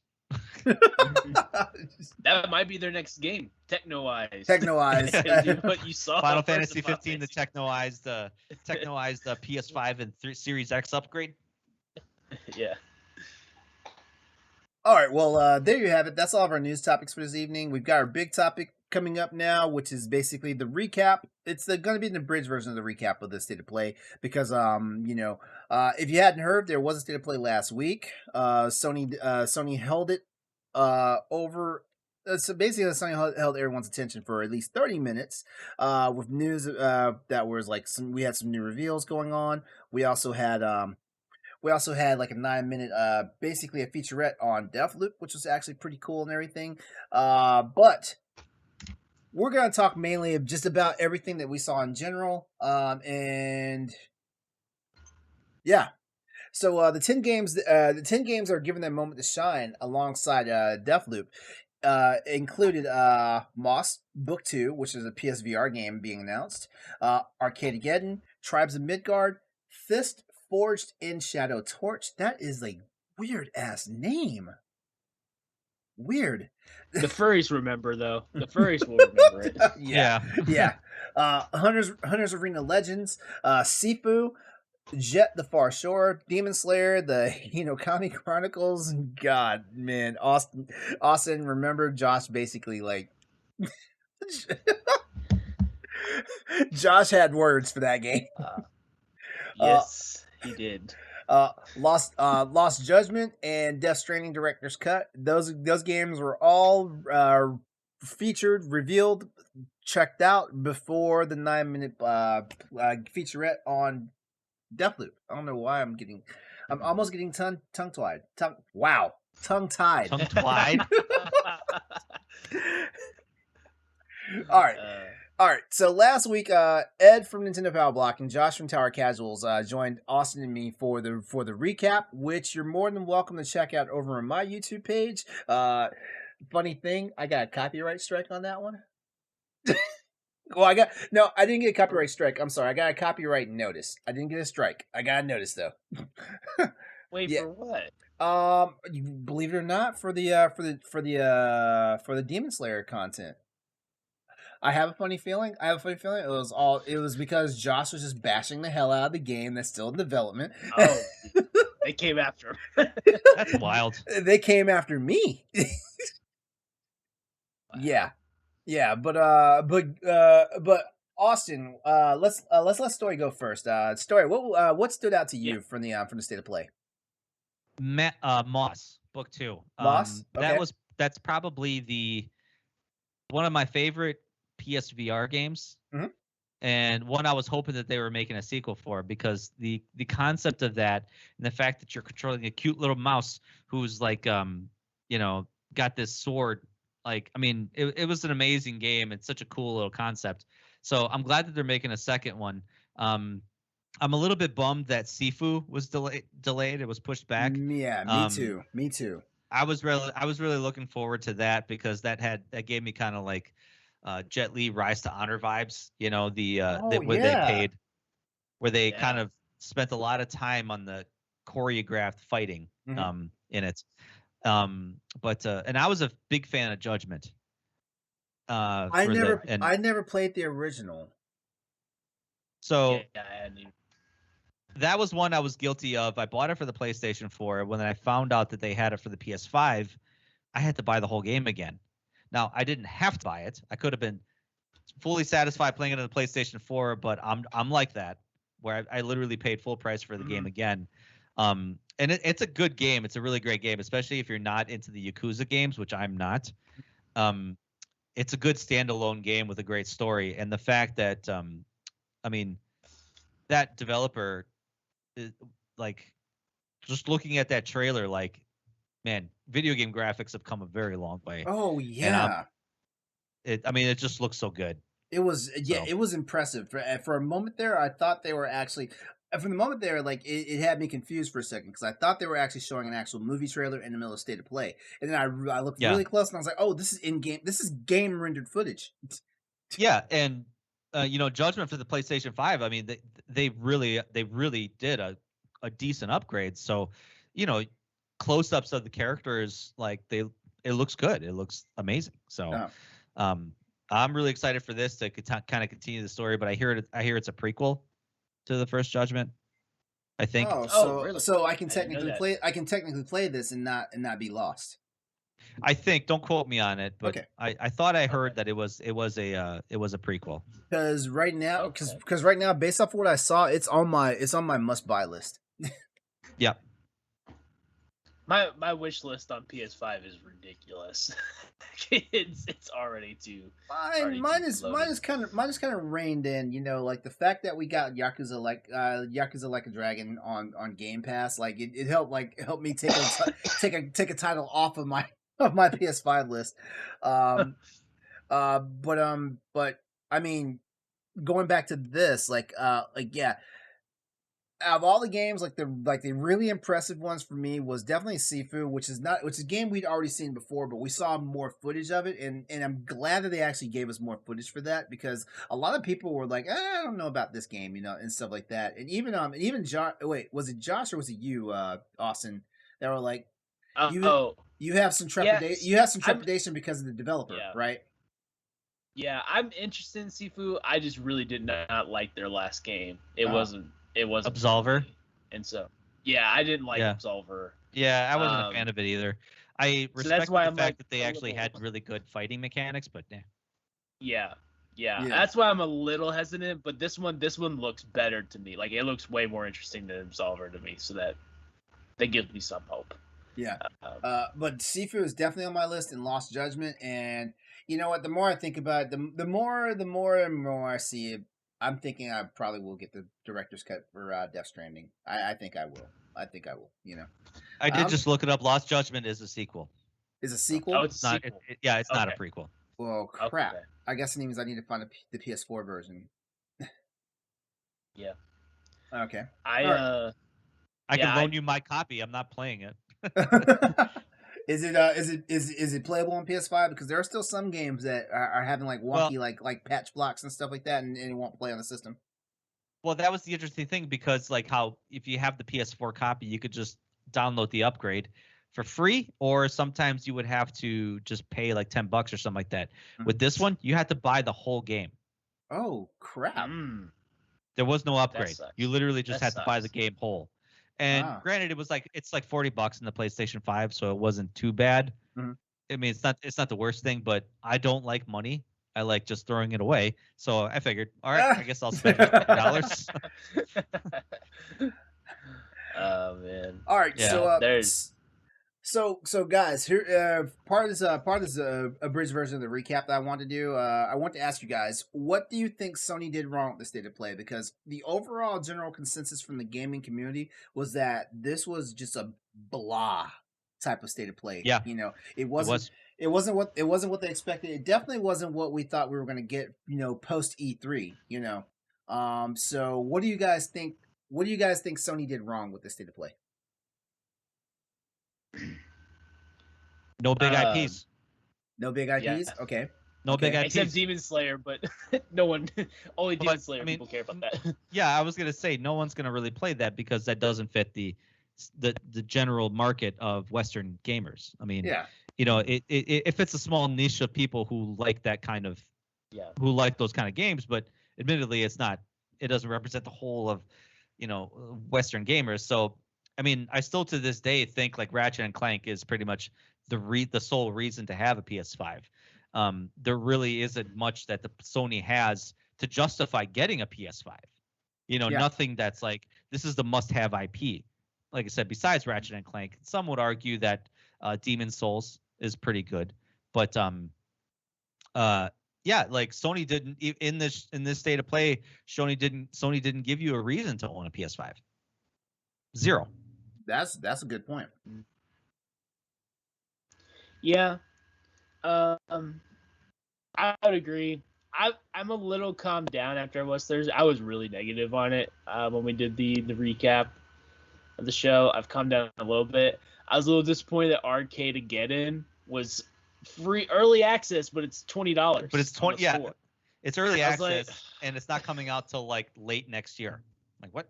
Yeah, I was like, why am I gonna pay $20 for early access? No, thank you. Like, Yeah. I get it, but that is not the way to drag people into a game that has been done over and over again that you're putting your own twist on. You know, there's some games I'm interested. I'm interested in Fist. I'm interested in Sifu.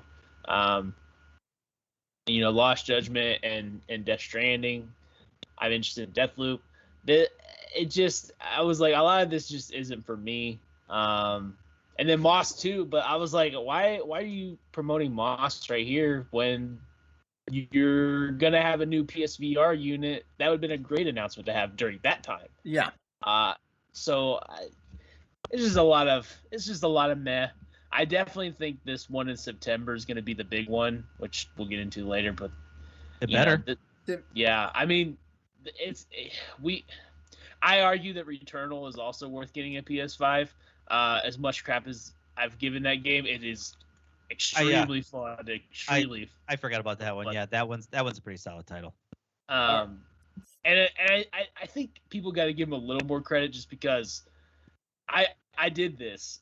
I made a list of like everything that came out PS5 exclusive and everything that came out on Nintendo Switch first year exclusive, and it's about the same amount. And PlayStation even has a few more games when you include like indies and stuff. So I was like, they got to change. And like Xbox, like I have no reason to own a Series S or Series X except for upgrades. As of this moment right now, yeah. Right. Yeah. So and that is the problem with being with early adopters in the new generation is that you're right. Within the first year or two, we don't really have these big IPs that are coming out with like, groundbreaking. Like this is the reason to own a system. This is pushing the hardware limits. We won't get that till like start to the mid level, like maybe 3-4 years in or something like that, where they really push the hardware. Yeah. So and that's why I think you are right with Ratchet and Clank, because it is the one thing that is doing something different, that's saying, hey, this is the future.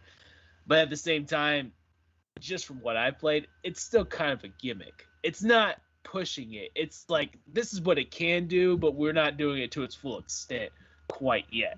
I'll say this: if the Astrobot game was your introduction to the DualSense controller, Ratchet and Clank Rift Apart is your introduction to what the PS5 can do. Especially with that solid state and how quickly like that game just loads or not load because it's so seamless. Yep. All right. So my take on what Sony did wrong with this state of play. Honestly, what Sony did wrong with this state of play is they showed a whole bunch of games that should have, by all rights, been shown at E3. It was like, I noticed all these games that we saw on this list, those are games that really did not have any type of notoriety or airplay at E3 or Summer Game Fest.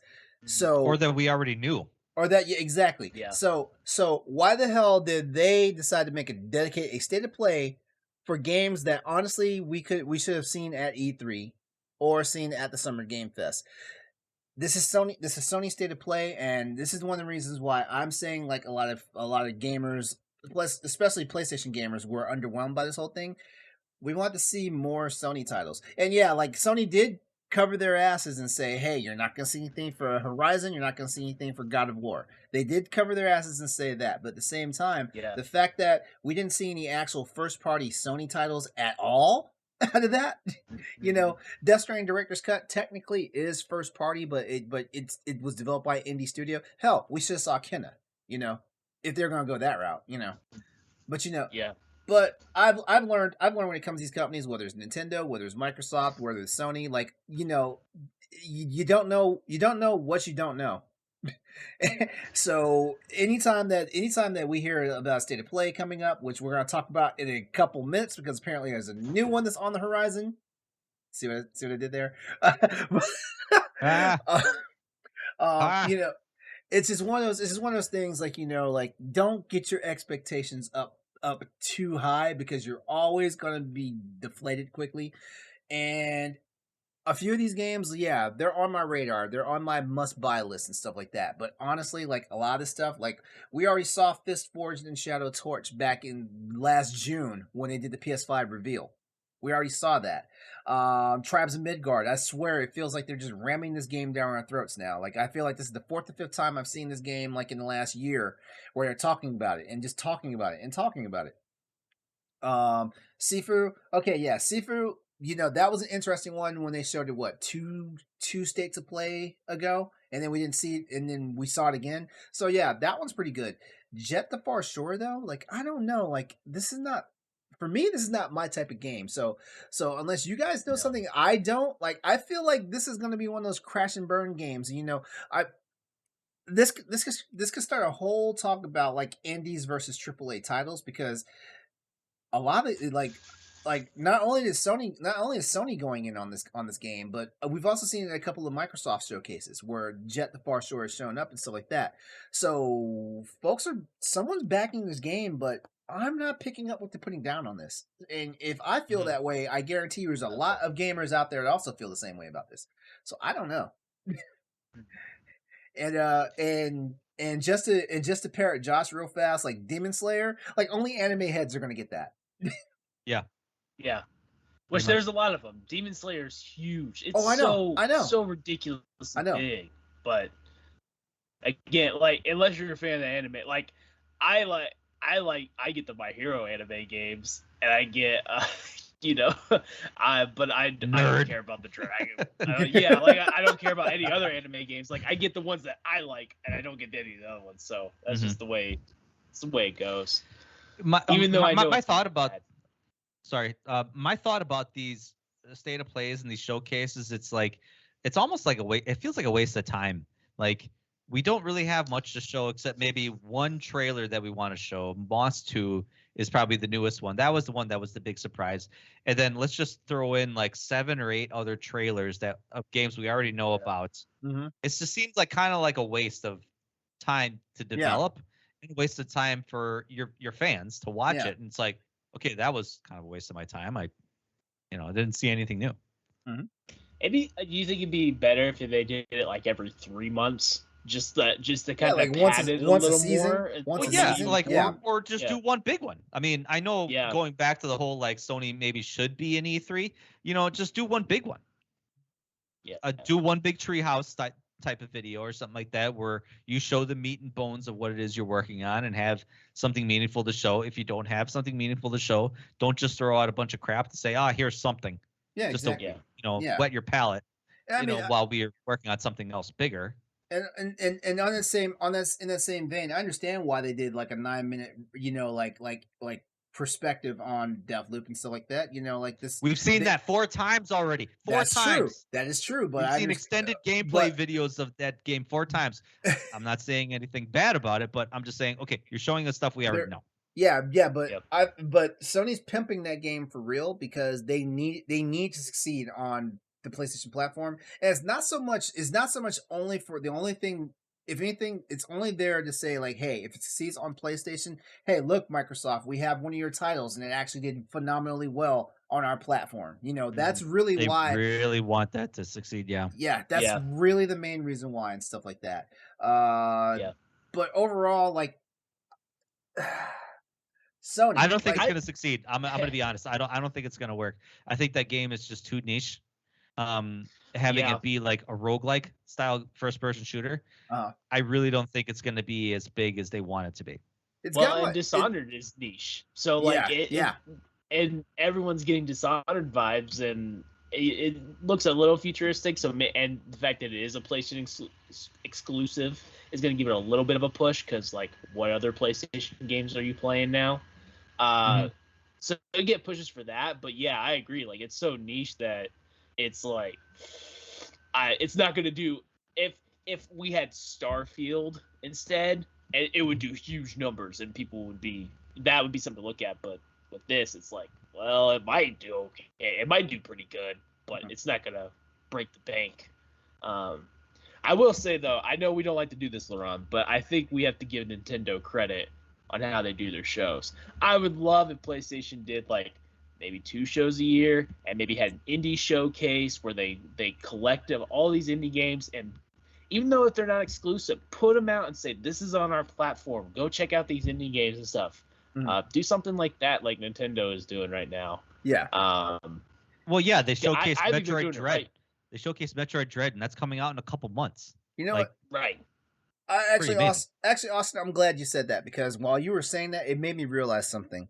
Like Sony has probably been in like a high panic mode since this whole ZeniMax Bethesda thing happened, and that's why like we're seeing stuff like from like these last few state of plays is like they're there, but they're not quite there. If that makes sense, you know.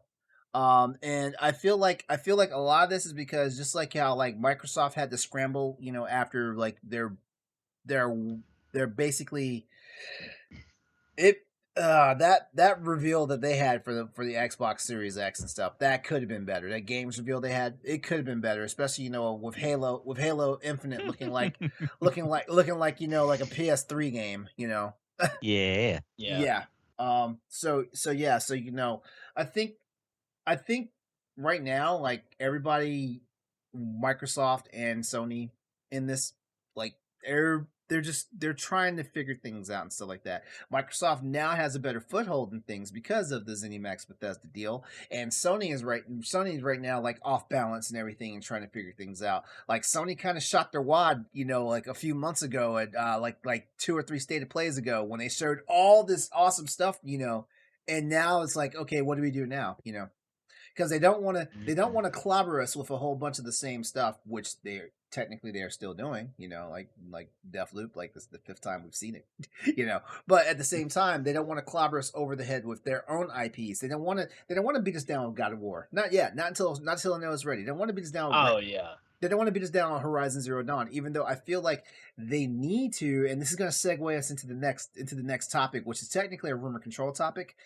They need to start throwing us a little something out there, you know, like Sony got the most hype just from us hearing Kratos' voice for like 15 seconds, you know, and seeing the dark little Ragnarok symbol show up, you know, on a black screen. They got the biggest hype on that, you know. Like the last state of play they had Horizon Forbidden West was well received. I mean, what they need to do is they need to sprinkle in. They can have more of these, and technically, even though Deathloop isn't exclusive, like technically what they should do, like they can still have like these state of plays where it's like X amount of games that from other publishers and stuff, but they need to put one AAA title or one AAA IP that's known for Sony in each one of these. That way, regardless of what's going on, if people be like, oh man, I wasn't really into Moss Book 2, I wasn't into Arcade Again, I wasn't into Jet to Far Shore, but that God of War, yeah, I was into that. You know what I mean? Yeah. Or I wasn't into that Lost Judgment or a Death Stranding director's cut, but that Horizon Forbidden West or that Gran Turismo 7 or that Final Fantasy 16, you know, whatever. Yeah. You know, they can bombard us with like these. This is going to sound bad, and I don't mean to sound this way. They can bombard us with these mediocre titles, but they give us one title that we know and expect from Sony. Right. Boom. Like they'll win every time. Or just that one big surprise. That it's like, wow, we totally didn't see this coming. Look, Jack and Dax for 5. Bam, didn't see that coming. Holy crap. You know? Yeah, like Nintendo shocked the fuck out of me at E3 with Metroid Dread. I was convinced that there may be a Metroid announcement, but it was going to be a Metroid announcement for something we had already seen. They put that together last minute, that game. They were like, oh crap, we're not giving them a Metroid Prime 4 for another like 10 years, so let's throw out a simple side scroller just to keep them happy. The internet went wild. And guess what? I pre-ordered that. I pre-ordered it. I'm in on it. I screamed like a little girl when I saw that game being played. Okay, I'm a victim of that too. Like Nintendo got my money with 2 things: Metroid Dread and Advance Wars 1 and 2. They got my money. Get out of here with Advanced Wars 2. I predicted Eddie and that art style, man. Ugh. Okay, I get it. Not a fan of that art style. I get it, but at the same time, I mean, you know, like they couldn't just upscale those sprites; they would have to completely redo them. Yeah, you have to turn it into a Saturday morning cartoon. Come on. Yeah. Okay. I get you. All right. So, I will not fight you on the hill with that one. Okay. All right. I will easily kill look. I'm a fan. I'm a fan of Advance Wars. Like, I don't feel like they did us disservice by what we're looking at. I do feel like it could have been a little bit better, but now that I've said that, all the blockaders from Power Block are going to show up, and want to sit me down and talk about our Lord and Savior, the Nintendo Switch now. But Yeah, I hope they don't. I hope they don't come after me too, by me just saying that. Whatever. Yeah. All right, but yeah, we're gonna go ahead and roll into rumor control because basically this is a follow up to what we were just talking about with the recap for the state of play, and basically we've got some news for you guys because there's a rumored state of play coming up real soon here apparently. And the God of War Ragnarok trailer is supposed to feature heavily into it. By the way, before we move on, if you guys did not have a chance, head over to bossrushgames.com and check out Ed's, in case you missed it, write-up of the state of play from Sony from last week. It's a good read. It's worth checking out. And Ed, Ed might be a Nintendo Power Block person, but he has some really cool things, some cool and nice things to say about the State of Play show. So just go ahead and check it out. But now, let's go ahead and talk about this God of War rumor that's swirling about a new State of Play. Sony has hinted at another summer event, which means another State of Play will be coming, and a trailer for God of War Ragnarok could be shown off as early as next month, according to that rumor. As spotted by The Gamer, Reddit user, the website, Reddit user Quim6 recently posted saying that their sources, okay, this is why this is in rumor control tonight, because anytime somebody on the internet talks about their sources, especially Reddit. Yeah. This is why this is a rumor control topic tonight. So now that I've said my piece on this, let's go ahead and get back to the topic. Don't come into Crossroads DMs talking about we told you guys wrong information, because guess what? This is rumor control segment. I feel like we're gonna have to start busting out legalese for rumor control. What do you think, Austin? You're gonna get a copyright notice again. Don't say that. Don't say that. But you know what? Now that you said that, I think it's time for me to plot my second YouTube channel, just in case. All right. Just tell Josh you can't say anything bad about Demon Slayer anymore. You gotta like electrocute him a little bit every time you start saying bad about Demon Slayer. You know what?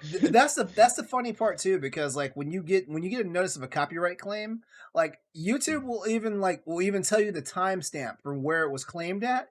So like I go right to the timestamp, and it was basically the entire conversation about Demon Slayer.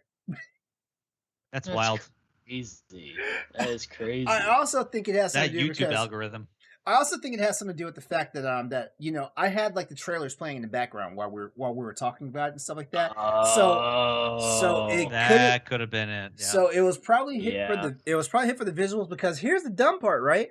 Like the copyright claim when I read it, it was actually in Japanese. And I was like, what? like it's like did the home office get me or something? Like what happened? Yeah, that's gotta be some Funimation or Crunchyroll or whoever makes Demon Slayer coming after you. That must be what that is. That's not Crunchyroll. Is it not Crunchyroll? Who owns Sony owns them now? Who is it? Funimation. Yeah, Sony owns crap. There it is. The PlayStation show talking about PlayStation content, and Sony was like, no. Sony's got to cut out the bone, man. Come on, cut you a bone on this podcast. Come on. Okay, all right. So you know what? That's why I need to get in their good graces and stuff, get sponsored and stuff like that. Austin, if I get sponsored, I'm sorry. Like you and Nelly gonna have to find a new place to work. No, I'm just messing. And I will not be invited on this show anymore because I work free. All right. So back to the PlayStation swag here and there. That's all I want. All right. So back to the topic. All right. As spotted by The Gamer, Reddit user Quim6 recently posted saying that their sources claim there will be a new God of War Ragnarok trailer in August, suggesting that we could get our first proper look at Kratos and Atreus' next adventure in just a couple of weeks. Quim6 doesn't provide any further details as to what we can expect from the trailer, but it's widely assumed that the sequel to Sony Santa Monica's 2018 hit will be closely linked to Thor and his involvement in the Ragnarok, the ending of the world of the Norse mythology. While we do not know much about what's in store for Kratos, Quimsic suggests that God of War isn't all we'll get to see. As well as the new trailer, they suggest that we'll get updates for Horizon Forbidden West, including a release date and some more trailers. On top of that, they said that they wouldn't be surprised if GTA 5 Expanded and Enhanced Edition shows up. See, that's a cool name. Mm-hmm. Expanded and Enhanced Edition. you know what they need to have fun with this stuff. Like hell. Remember Saints Row 3 had the cocked and fully loaded edition. Hell they need to have fun with some of these editions and stuff like that. All right, Grand Theft Auto 5 Expanded and Enhanced Edition also shows up at the major event that they claim is scheduled for August, which suggesting we should have our eyes out for another state of play in a few weeks' time. In the absence of any word from Sony, it's always worth taking leaks like this with a pinch of salt. That said, Quimsix has established a relatively reliable reputation predicting dates of this month's state of play, as well as revealing a number of details around Far Cry 6. Also of note is Sony's hint that it had more to show over the summer, which would align with these latest rumors. Last month, Sony confirmed that God of War 2 had been delayed out of its 2021 release and is now expected in 2022. Beyond that, the story beats we can predict from the last game. Details are scarce, but we do know that God of War Ragnarok is also coming to PS4 as well as PS5.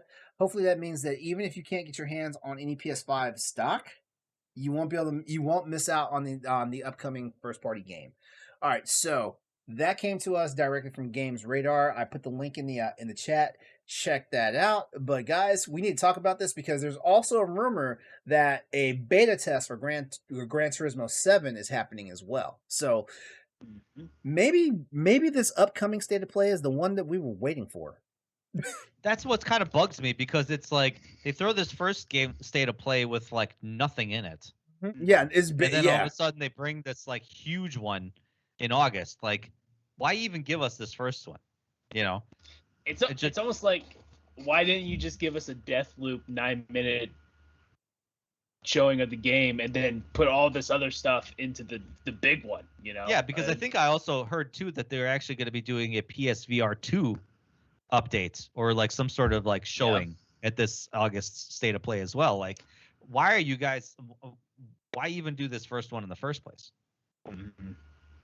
Yeah, I mean, I don't know. I'll just state the obvious, wasting our time. Yeah. It's like, hey, we're still here, more than anything. I mean, let's be honest, like Austin, like our fans know us by now. Like, if Sony's doing something wrong, we're gonna call them out on it. We are, Oh yeah. We had a nice conversation last week about like the whole Ghost of Tsushima thing, and we weren't very nice to Sony about that. We weren't, but at the same time, we also understand, like it costs money, it takes time to upconvert these games and stuff like that. So, if you're getting a $10, $15, $20 surcharge for a game, it could have been a lot damn worse, honestly.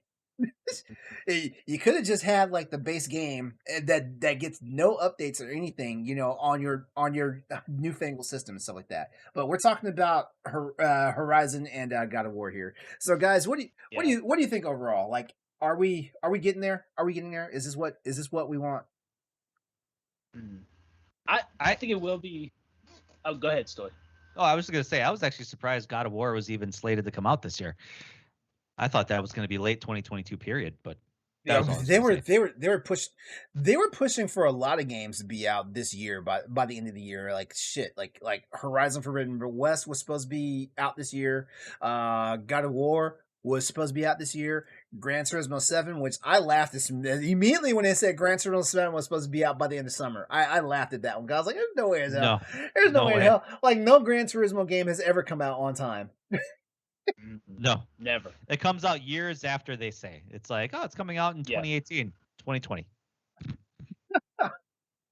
Yeah. Yeah. I really think this is going to be the big one because I was thinking about it. I was like, okay, so if it's every 2 months and we get one in September, what game is coming out for PlayStation that's going to be, because we've had a game for each one. We've had the Returnal one, we had the Ratchet and Clank one, we had Horizon Zone show, then we had Deathloop, and so it's like, what's coming out? The next then? game. Well, the next obvious game was supposed to be Kenna Bridge of Spirits. The next obvious But game. see, that'll be out before September. Yeah, that'll be out next month. Saying. I don't know. That's why I'm saying. So if it is in September, if they're sticking to 2-month things, Kenna's already out. So what would be the next game? And so I'm thinking this is got to be the big one. They may do PSVR 2 stuff. They'll probably give us a date for Horizon. I don't know if it's going to come out this year. I'm still iffy. We might get a look at God of War, something besides just a logo, GT7 beta testing, and hopefully a lot more games. Whether it's and I don't even mean I don't need to see maybe we get a Final Fantasy 16 look. I think that's very possible. We got Forspoken, but not even that. But give me some. Give us some really cool indie games that you're working on. Give us, I think this has got to be the big one, especially because if I don't know how they're building their PS5s right now, how fast they're able to, but this is the holiday season. Tell everyone why everyone needs a PS5, why they should be excited for one. For real. Because right now, after you play 4 or 5 games, everything else is third party and can be played on Xbox. So, and Xbox or even the PlayStation 4. Right.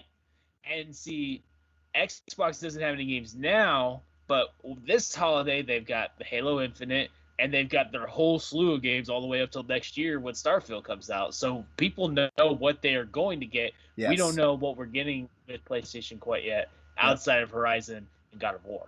Those are the 2 big ones. Completely with you on that one. Stoy, final thoughts? No, I'm with him on that.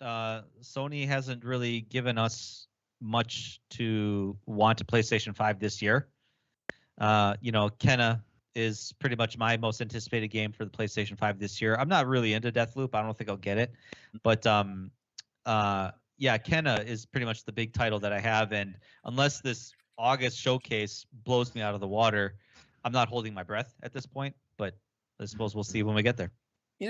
Something stuck with me. At first I thought it was just elitism when I heard this being said, but David Lasby said this, from Nintendo Power Block, and he's the editor in chief for the writing team. He said Sony's lack of presence at E3 and their lack of just any showing at all convinced him not to get a PlayStation. And Austin, when you said Sony needs to show us why we need to have a PlayStation going into the holiday season, that it finally clicked for me. I honestly thought people were taking the high road on this, basically about this whole thing, because I already have a PS5, so I'm taking things for granted. I already have one, right. But there are people out there, these systems are hard. These systems are hard to come by, and there's enticing things on both sides of the fence. There's enticing things on the PlayStation 5 side. There's enticing things on the Xbox Series side, and stuff like that. So I after hearing you guys say it like that, though, I'm starting to understand the logic behind it and stuff like that. Because honestly, I was like, "What are you talking about?" I mean, the PlayStation 5 to me is like a fun box, even though technically I'm playing my Switch more than I'm playing my PlayStation right now. Right. But that's because Monster Hunter games are on the Switch right now. My PlayStation 5 is my Mass Effect system right now, so I don't think I played anything in the last 2 months that wasn't Mass Effect on my PlayStation 5. So. I think I would disagree with David more, because I was a firm believer that PlayStation didn't need to be there at E3 because they have games coming out, whereas Xbox didn't, and we're not really. Xbox and PlayStation isn't competing with Nintendo in multiple lanes. Nintendo's outselling them, but it's everyone's secondary console, so you give and take. So if you're choosing between the PlayStation and Xbox, PlayStation has games now that Xbox doesn't, but Xbox has a lot of games. We know what Xbox is heading towards in the future, and that's what makes people look more excited. Especially, it'd be different if we had an abundance of consoles that people could buy, but since it's so limited and so very few people have it, they got to think about, all right, they've had a long time to think about which one am I getting. And if Returnal and Ratchet and Clank and Deathloop, which really I wouldn't even count Deathloop since it'll be, by the time It'll be everywhere will else be on Xbox. Yeah. So if Returnal and Ratchet and Clank aren't speaking to you, you got to look in the future. And if you're comparing Horizon and God of War, which are two really, really good games, to the whole slew that Xbox has going on in the future, it's like, well, I could get a PlayStation 5 to play those two games, but that's it. That's all it seems to be. I mean, and I know there's going to be more. We all know that there's going to be more games from PlayStation. Let's give this a rundown. But we need a taste. We need a taste. We need a taste of what it is. Let's give this a rundown. Let's give this a rundown right now. We got Spider-Man Miles Morales. We got Demon Souls remake. We've got Returnal. We've got Ratchet and Clank. Mm-hmm. We're getting ready to have Kena Bridge of Spirits and stuff like that. You know. And then we already know about like the AAA titles that are coming down the pipe, and this is before we hear any rumors about a Last of Us remake, stuff like that. You know, which I would hate if that was like the big reveal is the Last of Us remake at the new show. I would be like, you know what, just put a bullet in it now and let's go to PS6. They'll pull a Nintendo Wii U. Oh man! Like, we're moving on. Yeah. All right. Well, let's go ahead and wrap this thing up.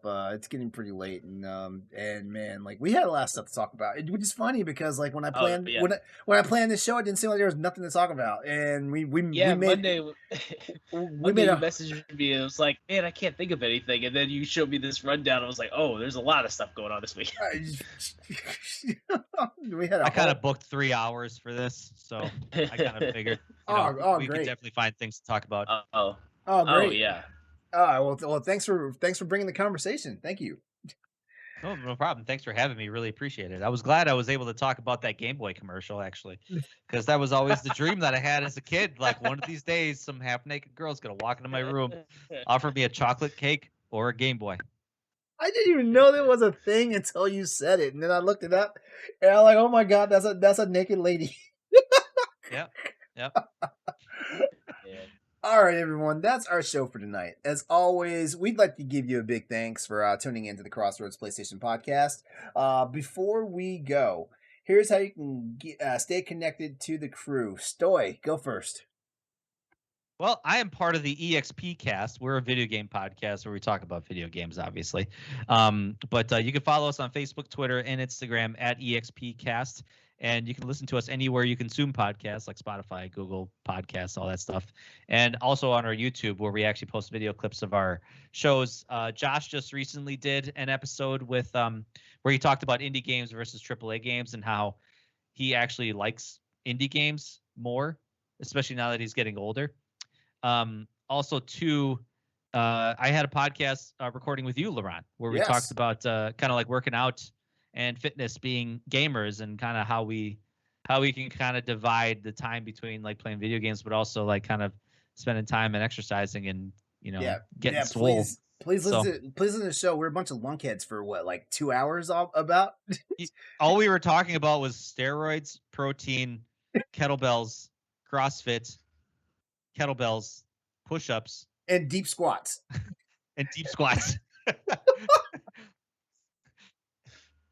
Actually, yeah, I did mention muscle milk. Muscle milk, muscle milk too. Yeah, I have like 2 large jars of muscle milk sitting on top of my fridge, and I'm just like, need more milk.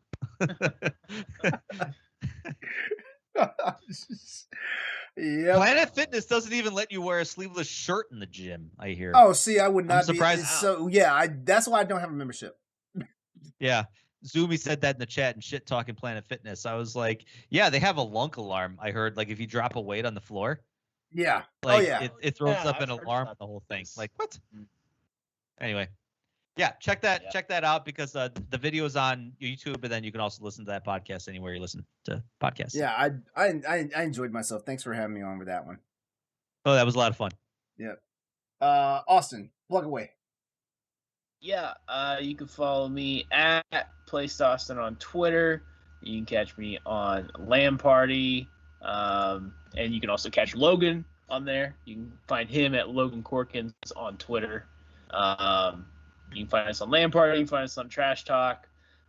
We recently had Wes on, Console Gaming Crew, to talk about the NFC East and why his Eagles are going to have a terrible season. So check that out. And then, check out everything we're doing everywhere. There's a lot of stuff. All right, and as always, you can find me on social media at Exodus803, EXODUS803. That's also my Twitch handle. Thank you for coming here and watching tonight. That's also my YouTube handle. You can go over there and find all my content, including the recaps of these shows, as well as the pod clips for the shows and things like that. And also, Exodus803 is my gamer tag, so you can find me on various places I play video games at, where it's Steam, PlayStation Network, Xbox Live, EXODUS803. If you have some free time on your hands, head over to bossrushgames.com and take a look at all the content that Boss Rush has to offer. Changes are on the way for the Boss Rush podcast, and you can hear what Corey, Ed, Jesse, and I bring to the table in the 100th episode of the show. It was a big deal. We had some things to talk about, and this is your invite to hear what's coming down the pipe for that. Shane Kelly gave us his personal wish list of card-based games in his current article over on the Boss Rush Games website. Give that a read. And in the July 12th edition of Boss Rush Banner, David Lasby asks, "Does Nintendo owe something to the fans of Animal Crossing?" I'm just gonna say hell yes. Yeah, they do. They do. Haven't they been given enough? Good lord, Nintendo fans are needy. Stoy said it. Stoy said it. Oh man. Well, no, what more do you people want?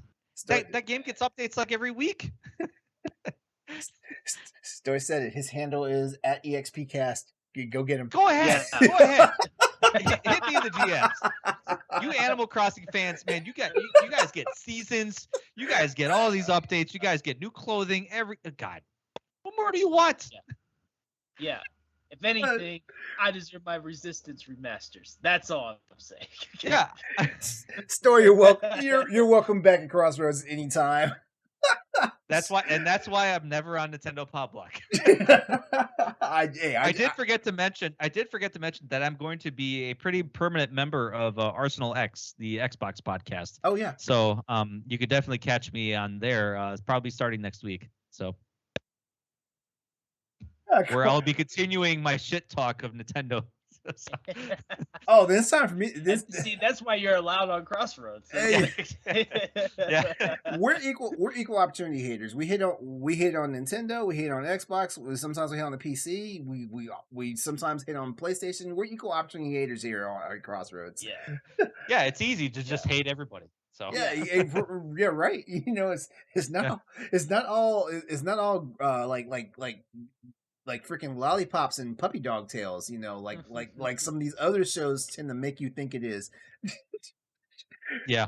But with all that being said, don't stop at any of my recommendations for what you should go look at over at bossrushgames.com. Just head over to bossrushgames.com and check out the other shows and editorials are available. There's plenty of stuff for you to get into, whether you're a PlayStation gamer, an Xbox gamer, a Nintendo gamer, or just a gamer, you know.